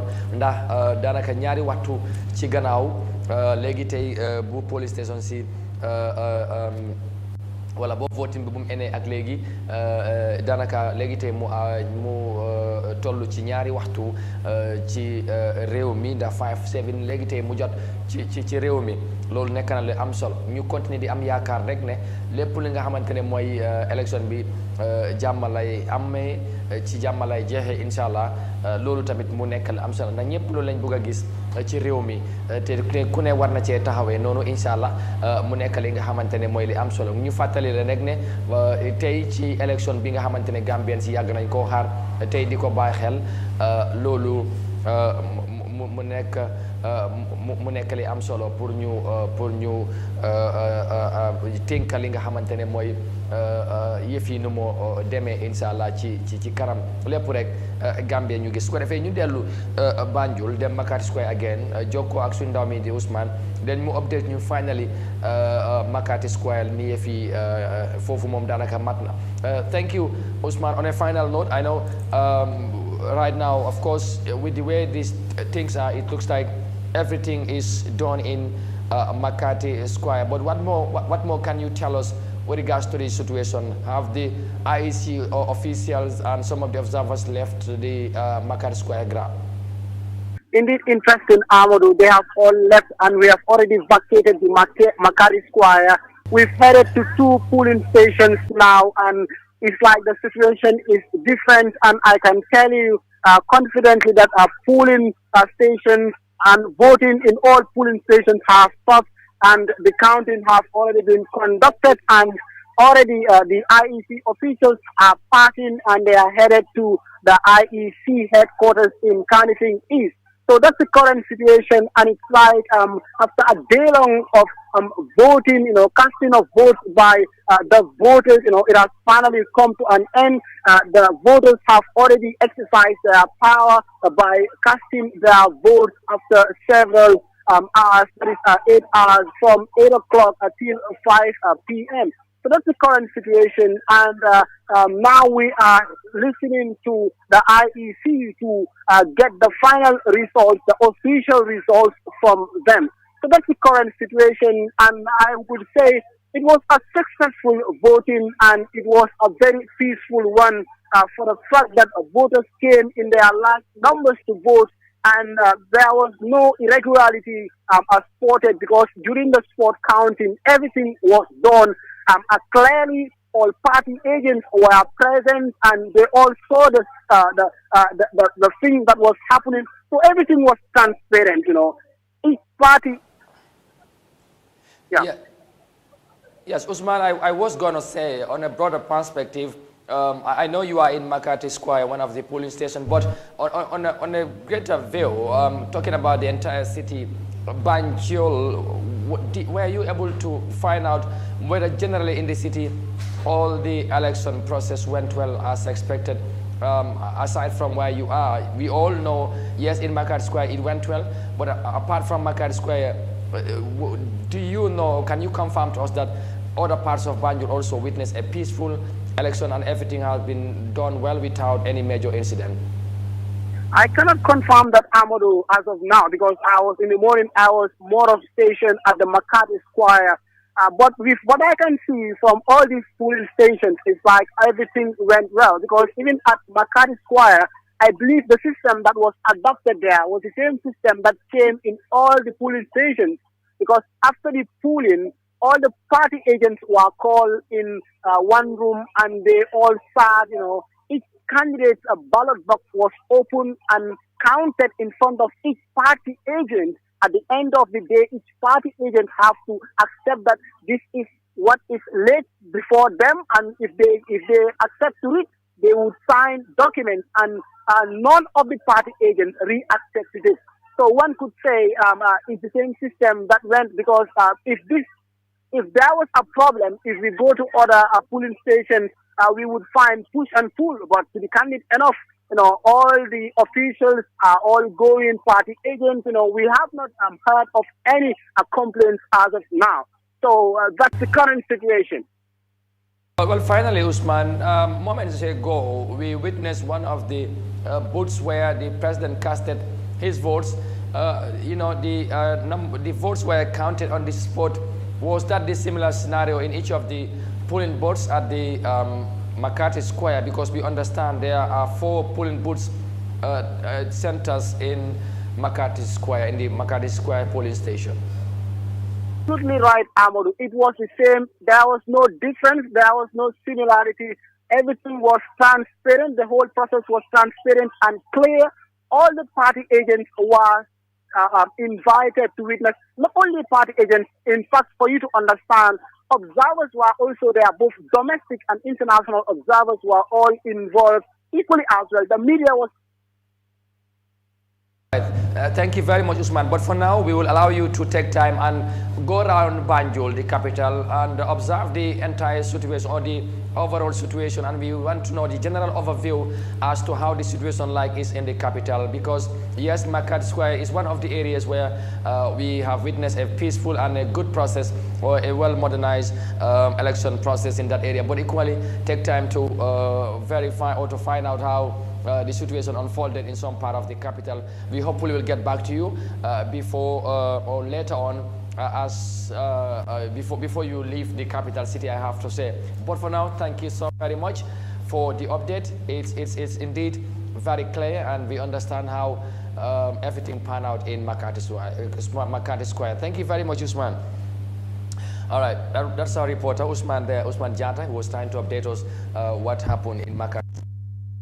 Seemingly have went well in that area, and as he witnessed all the polling booths in the polling station in McCarthy Square, votes has been counted, and now the results and some of the materials and IEC officers are heading to the coalition centers of the Independent Electoral Commission, as Gambians would be anxiously waiting for the start of the confirmed or authentic results of each of the constituencies by the independent election presiding officer, that is the chairman himself, Alhaji Aliu Mamad Njai, as he have been doing in previous or past elections.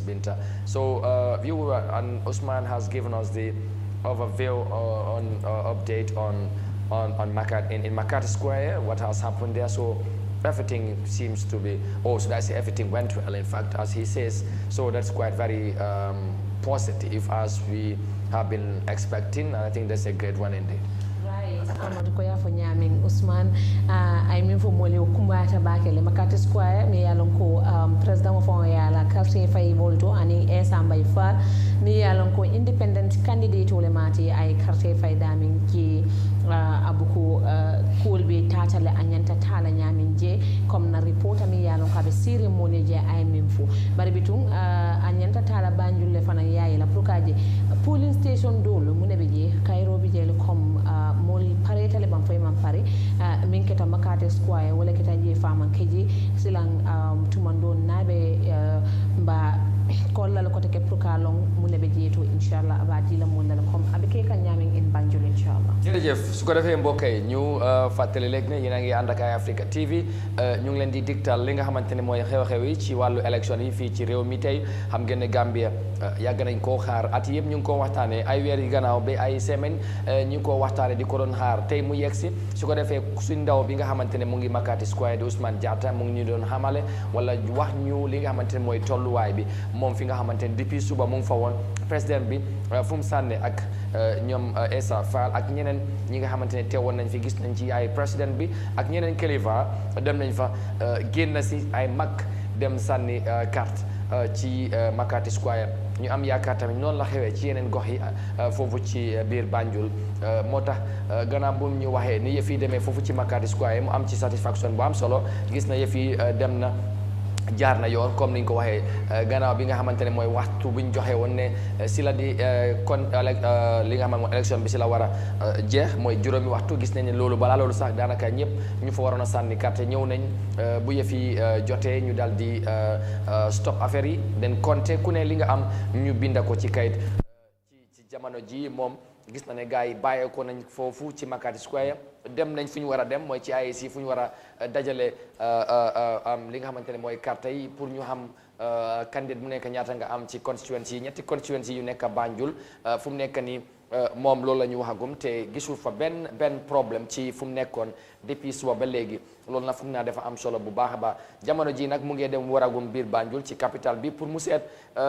Banjul ci boppam ci biir capital bi naka la dëkk bi mel fan la toll xam ngeen ne président bi moom si foofu la dëkk waaye Essa Faal tamit doomi Banjul la waaye tax am na ñeneen ñi nga xamante ne ñu ngi am ay kam-ngam yu nekk Banjul te ñu bokk ci yeneen parti ku mel ni comme mayo Rohey Malick Lowe xam ngeen ne moom UDP la bokk GDC tamit am nañ yaakaar ne Banjul war nañ cee mën a am lu am solo waaye tamit di Essa Faal ak Abdoulaye Jammeh Ibrahima Jammeh ak naka noonu Halifa Sallah ndax capital bi moom foofu moom ku ne war na cee wone boppam ndax ku win élection bi da nga am yaakaar pour win capital bi parce que ñi nga xamante ne ñoom ñooy sa njaatige buñ la jàppale wut wala ànduñ ak yow rek yëf yi du neex moo tax day am solo lool Gambien si war a xam élection bi naka la demee ci biir capital bi loolu mooy tax ñu fokkoot ci foofu ci biir Banjul te suñ ndaw incha allah ñu ngi war jamono ji ci capital indil ñu li nga xamante ne mooy tolluwaay bi ndax yëpp mat na jamono ji ñu ngi compter pour ñu xam naka la yëf yi demee foofu ci biir Banjul te foog naa ne loolu dafa am solo bu baax a baax bin tanda foofu mooy suñ capital te dañ koy Ahmadu be min fo kan wo kummayata bakele capital o mu dulalti mi yalon ko walla nyanta president o jiyala walla nyanta kala moti mi yalon ko ba fala president o ko ntolle bi ni be janso be support so kummayata bakele candidate wo candidate mi yalon ko abe win presidential election wala 2021 inyanta akatala le ya make sure you win Banjul parce que to leba fo le ko welcome to Banjul wala mi nyinti ko ne jiyale bar bitu ni mol mi yalon ko walla nyanta e jiyala ita mam win je o mu masi o mu to role dani masif Amadou because o kumayata bakele silam dum bari koma ya fanya ndoro na reporter bi jele mi yalon ko Ousmane Diatta abe yayi na Banjul le pour ka jeko ndula polling station on mi yalon ko bebe Banjul fo bitakan ne ko anyanta tala nyami o ning clis kala so o mi ngomi beje ning ala sonta aba fala molele tumando albal moylale atemera dum ning inshallah. Yeah, we don't want any clis colors in this election. We wanted transfer free and fair, no clis colors, right? And we hope so, inshallah. And the one that we witnessed some moments ago in Sokoto, we hope would be quickly sorted out. And I think that's in fact happening, as we are seeing people were voting. And let them vote is their civic right, and like any other Gambian, and I think that would be done, inshallah. But these were the images that were happening, and the situation that was happening on the ground in only one of the police, as we understand earlier on. So we hope everything will be okay, inshallah. Well, right now we are hoping that counting might have already started in some areas in the country, and IEC, in fact, IEC were supposed to face the media, as they said earlier, 3 times during the day, but apparently none of that press briefings have taken place so far. It was initially planned at 9 a.m. midday, that's 12 noon, and then of course the other one would be at around 5 o'clock, and our team is also on the ground at the IAC to monitor the proceeding and the situation on the ground, but we yet to see that. And so what we understand, the latest information we get from the IAC is that they would now update the public, as things unfold in different situations. So they want to, it looks like they have initiated a new approach in updating the public as far as these elections is concerned. So, you know, not to face the press as they initially planned, but probably they thought it would be wiser to give a constant update, you know, to the Gambian people to know as to what is happening, what is unfolding in every part of the country as far as this election is concerned. There were some concern in some quarters with regards to IEC organizing a free and fair elections, but the Electoral Commission body and officials assured Gambians that they are poised and they are ready and prepared enough to give or to organize a very, very credible elections that they have assured Gambians. So we will wait and see whatever the outcome may be. Probably no one would question as to whether IEC have done or did what was expected of them. Everybody's concerned or worried as to what happened in 2016, whether we would not see a repeat of that same scenario. But they say no, they have probably learned from their mistakes and they have upped their game. They want to do much more, much better. And they are not working under any pressure compared maybe to 2016. So that might be the different Binta. So we should expect a very, very transparent election proceeding as we witness. We have thousands of observers, both locally and internationally.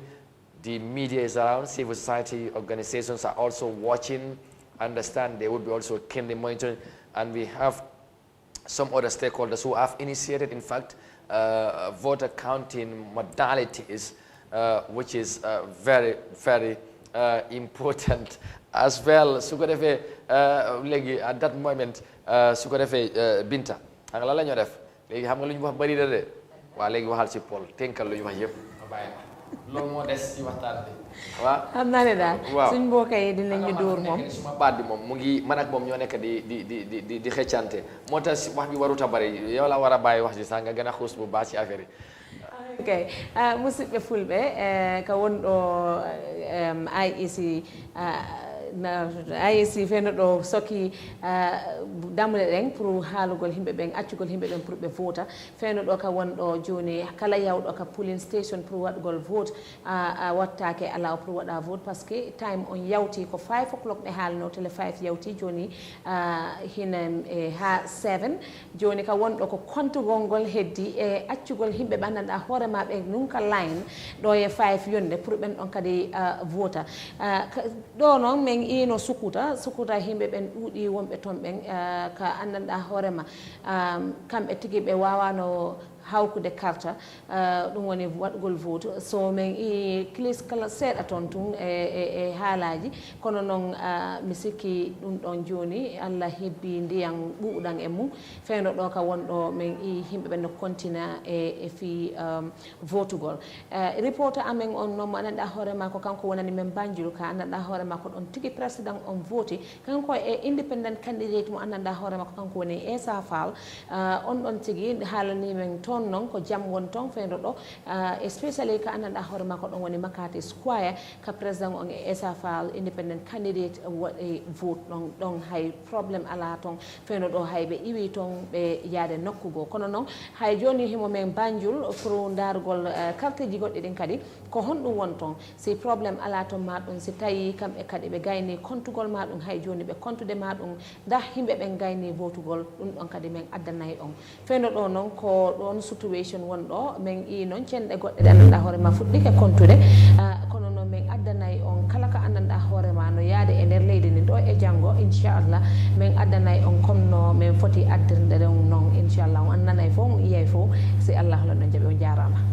mom ha janggo si Allah jaaɓi onon hiɗo on en yaada min addana on kala ko annda hoorema noon ko woni wadde élection o Binta mi andi ɓe bo omo yiide 1 hour o yaaha walla 30 minutes o adna on programme hande ko hours ji hewɗe ko onon e makko ha bimbi si Allah jaaɓi nda ɓay min addana yo IEC sin wadde announcement results on ɗum fof ɗon dara ɗum live on Eyeafrica inchallah well viewers just to you know, just to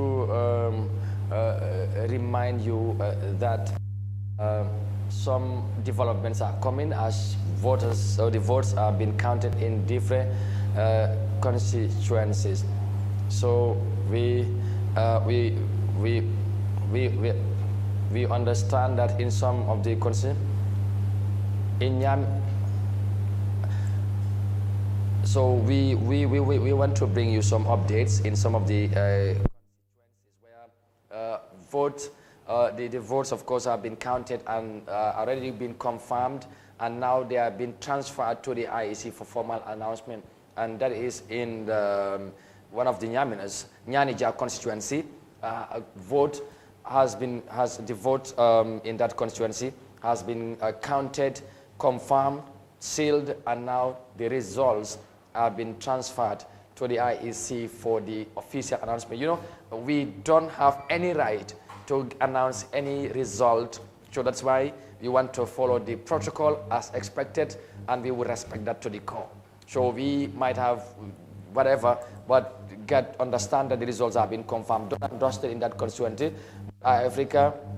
So as a media institution, Eyeafrica, you know, we always give you reliable and accurate information, and we have our reporters and correspondents all over the country as far as these elections is concerned. So be rest assured, we are following everything happening, every bit of this election process in this country. So we are one of the leading media organizations in this country as well. We wouldn't want to give you anything that might mislead you or misleading information, especially in these elections. We want to be law-abiding and do things as expected. So you keep following us, and we will get you the right information as it happens in these elections. And of course, as we have been doing since the formation of this very institution, you always rely on for reliable information in the country and beyond. So the journey has just started. I want to say we have been here since in the morning, but I will tell you there's still more to go, because I mean the counting have just started in some areas. Others have just confirmed that they are now transferring the results to the IEC. But before IEC would start announcement of the result, we would want to keep our eyes and ears very close in each of the constituencies and to monitor what is happening there. But in Nyanija, we understand that everything is okay, and now the results are being transferred. Suko or Defe in one of the areas also, one of the constituencies also, we understand, has also been confirmed, done and dusted. Results are being transferred at the IEC. So it looks like the counting is taking place very, very quickly as it happened, because 2 hours ago, voting were closed. So that's this. We are getting updates, but we cannot give you the results. But I can tell you the results have started coming in their bits and pieces to the IEC. So as it happens, we will tell you, but we cannot confirm to you what each of the candidates, or we cannot tell you what each of the candidates get in those constituencies. Su ko defee rek mbokk yi jamono ji ñu ngi leen di yéega rek ne compte bi mu ngi door. loolu dafa am solo pour ñu yeggal leen ko ne élection bi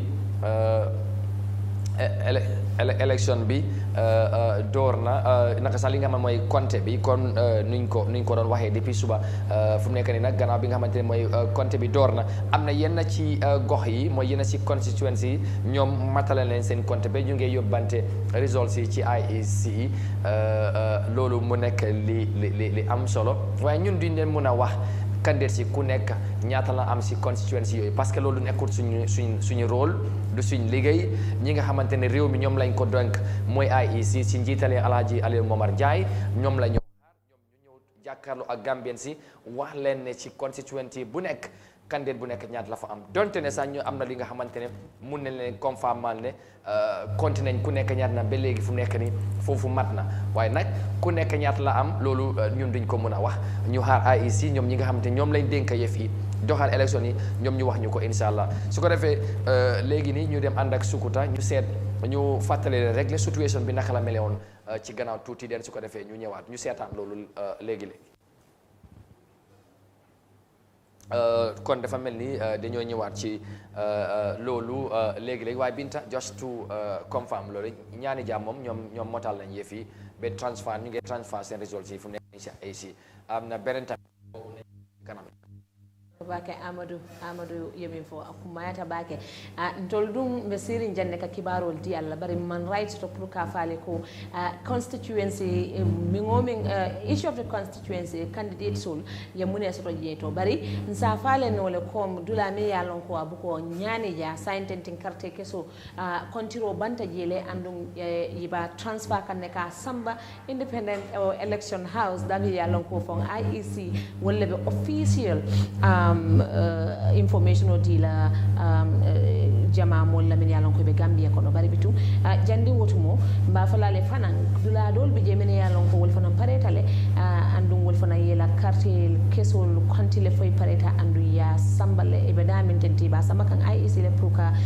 official announcement noke comme Amadou ya fa nyamin doron tolbe siringale janne pruka kibarol di yalla bar ning IEC announcement noke of course ba nati dale na repeating tale pour aliaje ko ñine soto ñin dula kare and ñin candidate kare ay ñine soto ñin candidate kare ay ñine soto wala mo kumoti mi yalon kabe kere mi hala e pulartu pour hal nang himbe be ben kadi wata en acce be baawo hala ngol on tun ka wondo feeno do ñaane ja kambe be konti carte je mabbe den habe pare be lawol nabugol dum IEC pour hollirgol IEC pour be wada official announcement on pour hollirgol aduna on e Gambia of course ko jelu candidate kala mananda horema ko dum hebi kono non comme Amadou ko haali kon rek menen ko men jodi do pour jonnigol on kibaari ji andanda horema ko dum woni hebude kono men ala droit pour haalangol on candidate kala ko hoj ko jelo hebi dum don ko ligge IEC tuma be jonniri wo on say Allah jabe men arta e baawo ro kadi men haalana on ko jelo candidate on hebi e ko hondungi hondum candidate kala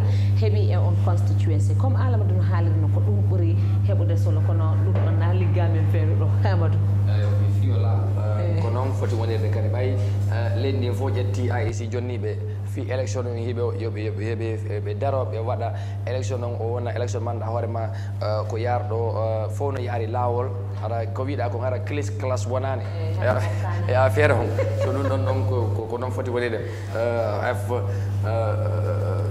su ko defé lolu dafa am solo so let's keep we want to again keep updating you as the situation unfold in the police station we were talking about in Sukuta. So our team on the ground have been observing closely the situation. So let's listen to that or watch that and then come back shortly.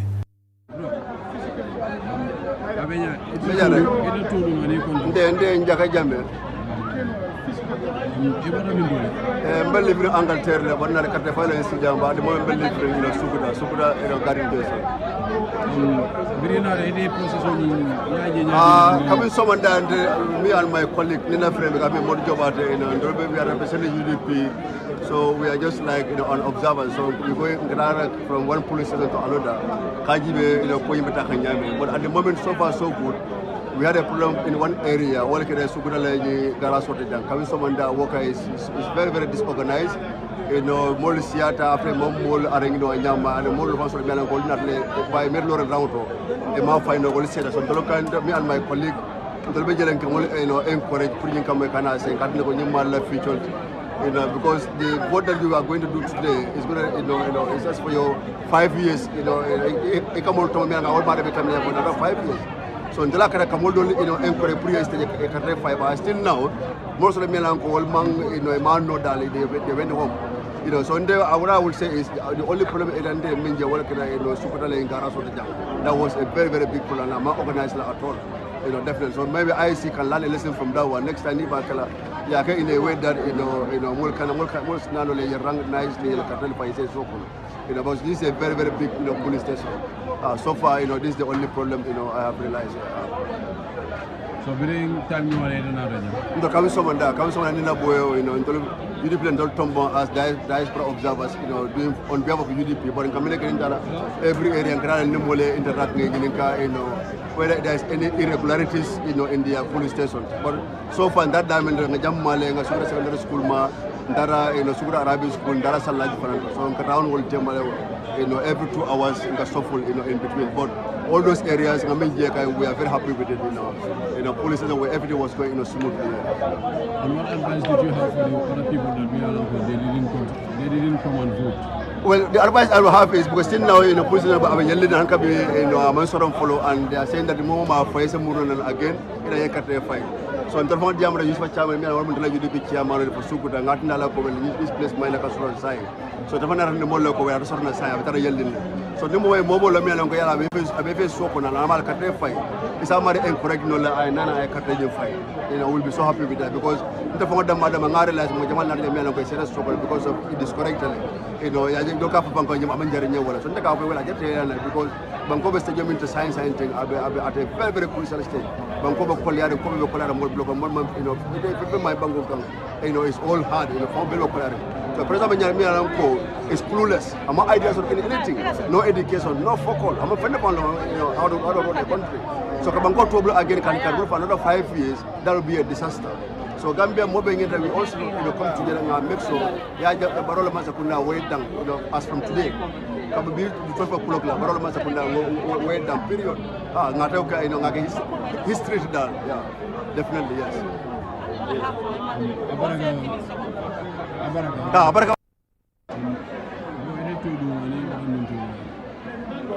Well, my name is Mustafa Manjang. I'm originally from Sukuta here, but right now I live in Canada, in North America. So you're from diaspora? Yes. How do you see the process here in Gambia? Well, how long have you been here? Can you make me pardon? For how long have you been here? Or in this location? I've been coming here since in the morning, since around, let's say 9. I've been coming and going off, but I've been here for almost half an hour right now. So, is it fair? Yeah, the process looks very fair, but at the same time, it's very disorganized. Compared to the other polling stations, like the one in the primary school and the one in the secondary school, they are really, really organized. Over here, when I first came here this morning, it was a complete chaos. We even have to help the officers to control the crowd. So the process, I think, is fair, but they are disorganized. So covering how do things go? Well, the way we see a very energetic voters. The turnout is completely incredible. So a turnout is very impressive. So it shows that Gambian people are ready and willing for change. So the wind of the change is blowing all over the place. I think tonight we're going to hear a big change in this country. We're going to see a big change moving forward to make the Gambia the country we all deserve to live. So how do you see it, like from diaspora coming to your own homeland to do?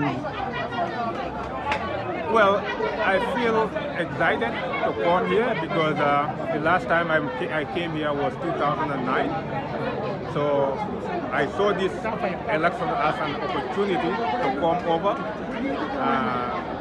to come and help people to effect change. The change that will change our life. You see, in this country, even the fundamental basic water is not available.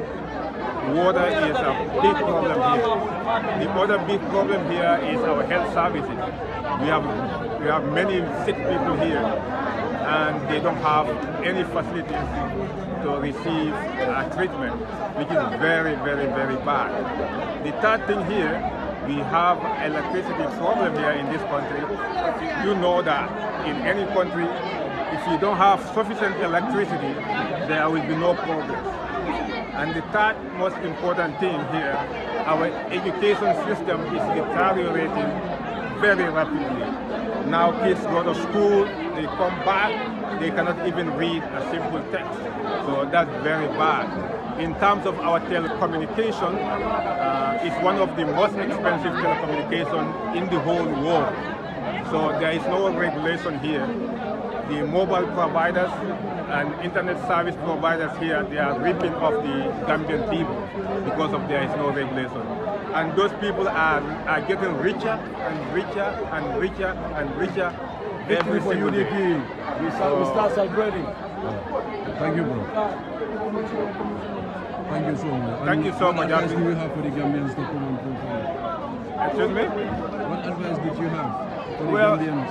Well, the advice I have for Gambian is to go home and relax, because I believe the victory will be for UDP, and let all of us as a family, as Gambians, unite together and celebrate the victory. So nobody would be a loser. We're all going to be a winner. So as a family, in that way, we can pay forward, because if we play our card properly, we can turn this country into one of the best countries in the sub-region. It's very easy, because our advantage is we are very small in size. We can make this country like Luxembourg in Europe, because we are less than 2.5 million people. And the amount of wealth that's coming in this country is huge. This government is investing in public funds, and they have nothing to show for it. So this is why we need a leader. Gambia has a lot of potential. Gambia has a very rich diaspora. We don't need any job here, but we can come and invest in this country, and we can help the youth, we can empower the youth. But we have a government that instead empower Gambian people. The government gives our wealth to the foreigners, because that's the only way they can get the kickbacks. See, they avoid Gambian businesses.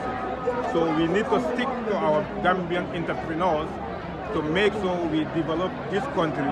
No country will come from another country to help Gambia. In fact, they want to steal our businesses. Like what is happening, they already stole Banjul breweries. They already stole our seaport. They already stole our airport. The next thing they're going to steal is our tourism. And once they steal that, they already stole our ozone. You have the Chinese and the Senegalese fishing our river, and the Gambian people have no fish to eat. So this madness has to be stopped. And the only thing we will never accept in this country, Gambia will never, ever, ever, ever use CFA, a currency that is backed and financed by France to micromanage Africa. In Sukuta, one of the polling stations, he seems to be not happy at all as to what was happening where he is, and of course he was trying to vent his anger there and as to what the situation was. But I think with what we have witnessed earlier on, the situation looks like we're controlled, and people were allowed to vote, and with that I think everything will be okay, and because I think that's what is expected. But there were, of course, a good number of people, a large crowd of people who were there trying to vote, but were encountering some challenges here and there. But when security forces were brought to the ground to help sort out whatever issue might have happened, I think that would really help. At this moment, as we speak, counting is taking place in different polling stations in different parts of the country, and well, we would want to get an update again from the capital, as we promised earlier on. Our reporter Usman Jata is again on the line. Usman, thank you very much for coming through and joining us again on the line. You were speaking to us last time from Makati Square, and we said you were going to observe the general situation in the capital city. What more can you tell us about what is happening, or the current situation in Banjul? Thank you very much, Amado, for having me once again on the line. As I was speaking with you the other time, I was at the IEC headquarters in Banjul, where the polling agent, the IEC officials were dropping the ballot boxes, which were already counted after they are spot counting. Now we are at the coalition center where the cumulation is taking place, because you have to understand that in Banjul we have 17 polling stations and 36 polling stations polling stations are 36 and polling centers are 76. So now we have the sport counting is over. Now we are at the coalition center at Gambia High where the cumulation is taking place. As you know, in Banjul, Banjul is divided into three: Banjul North, Banjul South, and Banjul Central. So these 36 polling stations is within all of Banjul. So now they would try to add the votes of each section of Banjul, that is Banjul North, Banjul South, and Banjul Central. So that's the current situation now, and I've confirmed from one of the assistant returning officers. He has confirmed to me that the sport counting has ended and voting itself ended at 5 p.m. in Banjul. I mean, all polling centers in Banjul stop voting at 5 p.m. as early as 5 p.m. So that's the current situation now. The officials are constituency. So one could say the voting process was a success this year. And as our political analysts have projected, this may be one of the most free and fair elections since the defeat of incumbent Yahya Jammeh in 2016. Because people came out in their numbers, and if you compare the number of voters who registered in 2016, comparing it to that of this year, you will notice that in 2016 we have more than 88,000 registered voters according to the IEC. But what we are seeing in 2021, it's like we have more than 900,000 voters. So it's like it's even close to 1 million when compared to that of the 2016 election. So we can say that this year most people came out to vote, and that was evident in all the polling stations that we visited. Because, like I said this afternoon, I went to vote in Busumbara constituency, and what I saw was just outstanding. You know, the voter turnout was just good, and I may say that place maybe the polls they are still doing their sport counting, because the number, if you compare it to that of Banjul, is not comparable actually. Well, Usman, we got to leave it at that. Thank you so very much. And well, I think that's a very good message coming from Banjul. Yeah, we keep following, and I know the next step would be to wait for the final announcement from the IEC as far as the results is concerned. Thank you so very much for your time, and it was good to have you on the line. Thank you very much, Usman. It's a pleasure, Amado. Thank you. That's our reporter, Usman Jata, speaking to us live from the capital city in Banjul, of course, the Gambia High School, where the collating of votes is taking place as we speak. As you heard from him, that is, of course, voting ends or stop as early as 5 o'clock in Banjul as expected. So I think there's a very good message there from the capital, and I know as long as the coalition is completed, the final results would be transferred to the Independent Electoral Commission of course, officials for the chairman to make the final announcement. So Binta, that's the message from Banjul, a very, very positive one indeed.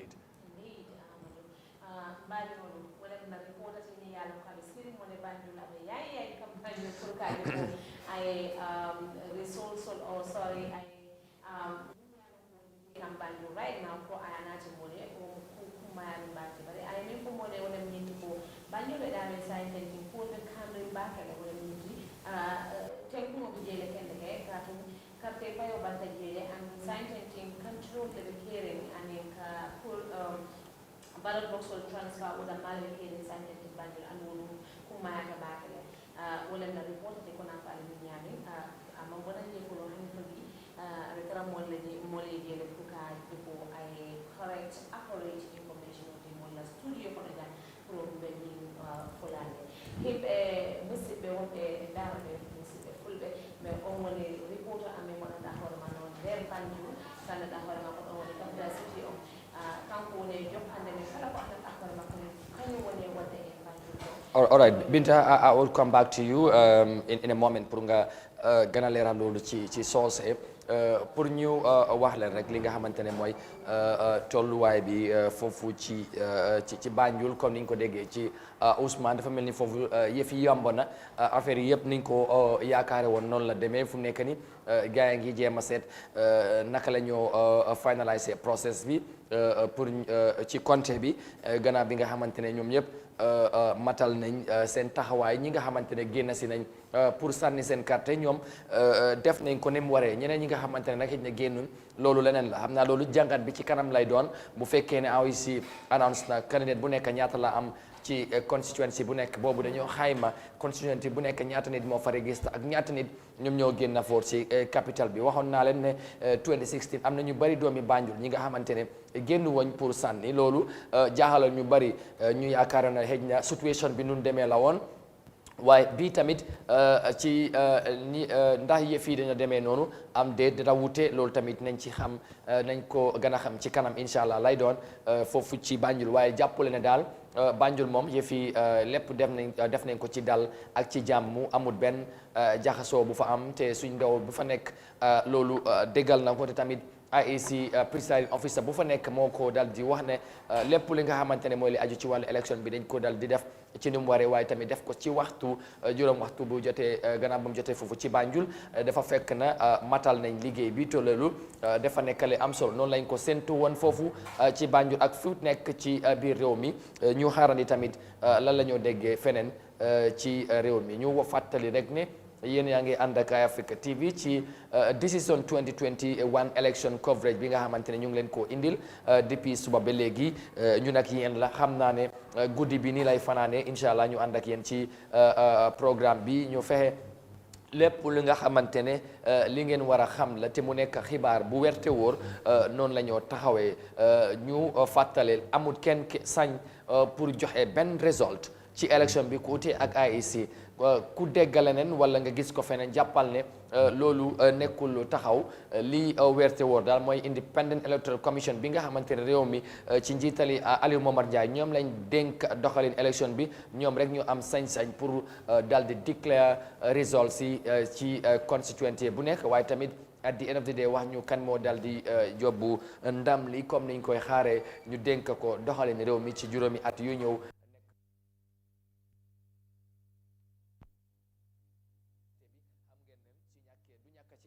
ñu fàttaliwaat nañ kan ak kan ñoom ñoo bokk ci race bi loolu tamit incha allah du ñàkk ñu ñëwaat ci loolu ñu fàttali tamit ba léegi foofu ci biir Banjul ñu ngi am 21,372 votes all together ñoom ñoo dal di register foofu ci biir capital bi foofu ci Banjul ci loolu ñu ngi am ci xayma jigéen yi ñoom ñoo ëpp góor yi foofu ci capital bi comme ni nga ko gisee ci dëkk yu bari ci biir réew mi buñ boolee sax ci over 900,000 ñi nga xamante ne ñoom ñoo dal di register jigéen yi ñoom ñoo dal di si ëpp moo doon tax si sànq rek ma ngi doon wax ne bu fekkoon ne amoon nañ sax jigéen candidate bi nga xamante ne taxawoon na te jigéen yi Gambia décide ne ren duñ jàppale benn góor jigéen li la ñoo jàppale amaana moom def doon jël ndam li pour mu jiite réewi Gambia waaye gisee wuñ ko noonu te tamit jigéen yi ñoom ñoo gën a taxaw takk seen série bu baax comme niñ ko waxee ñaari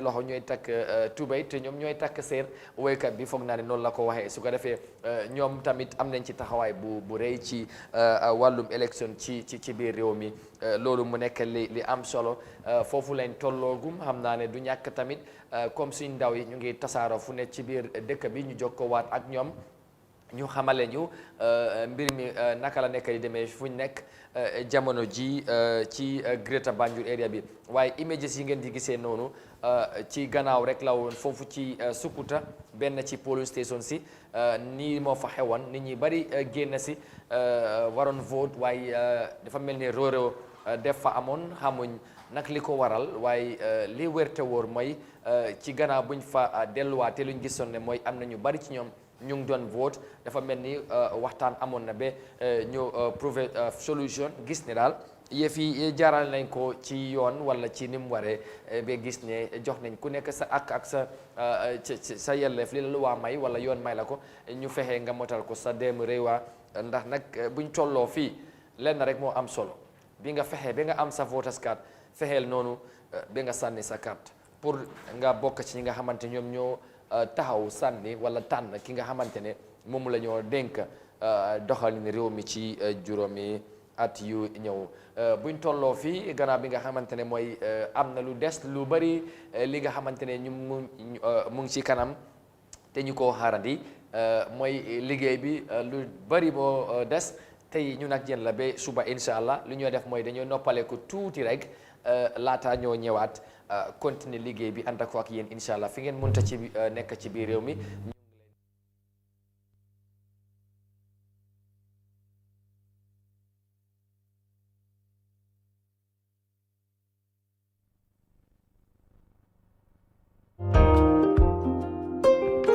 The Gambia goes to the polls on December 4th, 2021 to elect a president who will steer the affairs of the country for the next 5 years.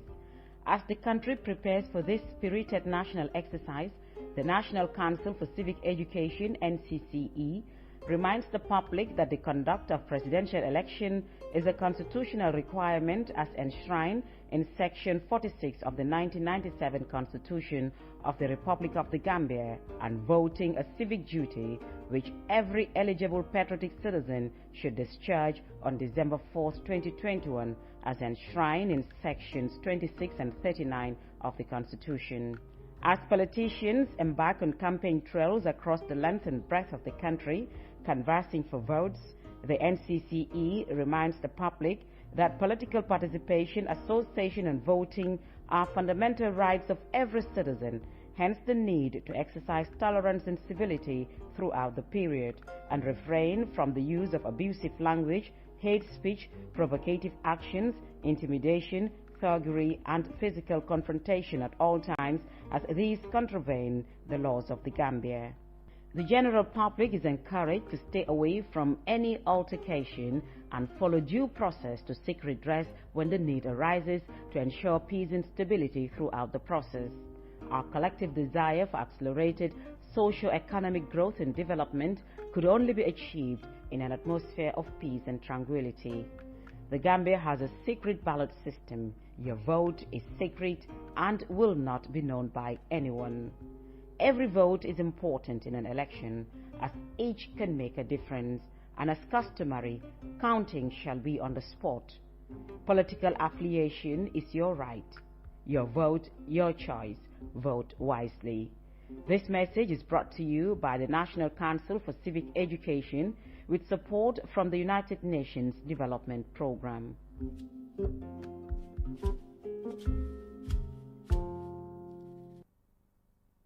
Marble is the Gambia's first ever election app designed to ease access to election information. The app also provides information on all past certified presidential, parliamentary, local government elections and by-election. Marble Gambia has a user-friendly interface, and thus its users will not experience any difficulties in navigating through the features of the application. Will also be able to interact with the source map to know which candidate is winning in every constituency. Luckily, Marble Gambia allows its users to receive live certified election results on election day. Download Marble Gambia today on App Store and Play Store and receive election results at your fingertip. This is brought to you by Gambia Participates and with support from National Endowment for Democracy and International Republican Institute.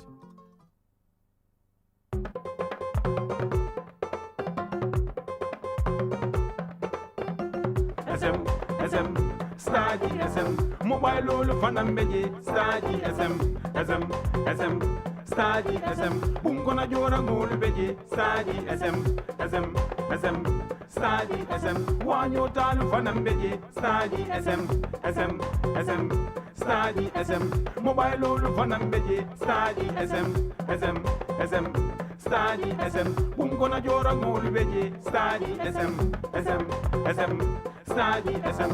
AC generator, wolf on them biggie. Microwave washing machine, wolf on them biggie. Fridge, ningas, Google, wolf on them biggie. Flat screen, all on them biggie, wolf on them biggie. Inchi soul, fason, wolf on them biggie. Blender one in very kurango, wolf on them biggie. Get you stove bije kuram malu wol fanang bije rice cooker kuram malu wol fanang bije payroll bije kuram malu wol fanang bije ceiling fan stand fan wol fanang bije decoder one satellite wol fanang bije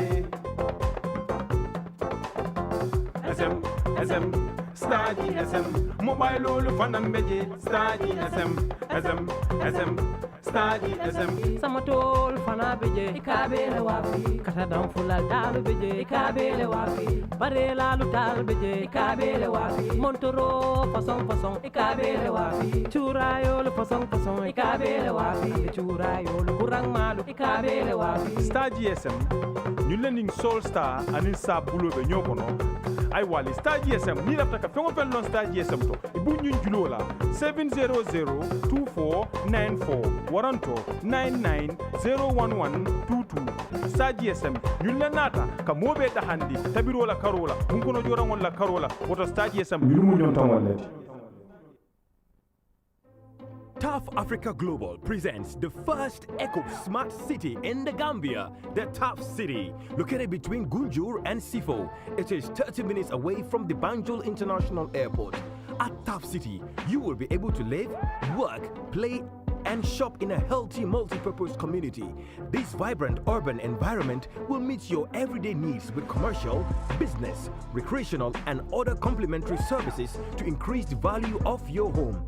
With up to 5,000 units of affordable homes on a 500-hectare land, Tough City will be twice the size of Banjul.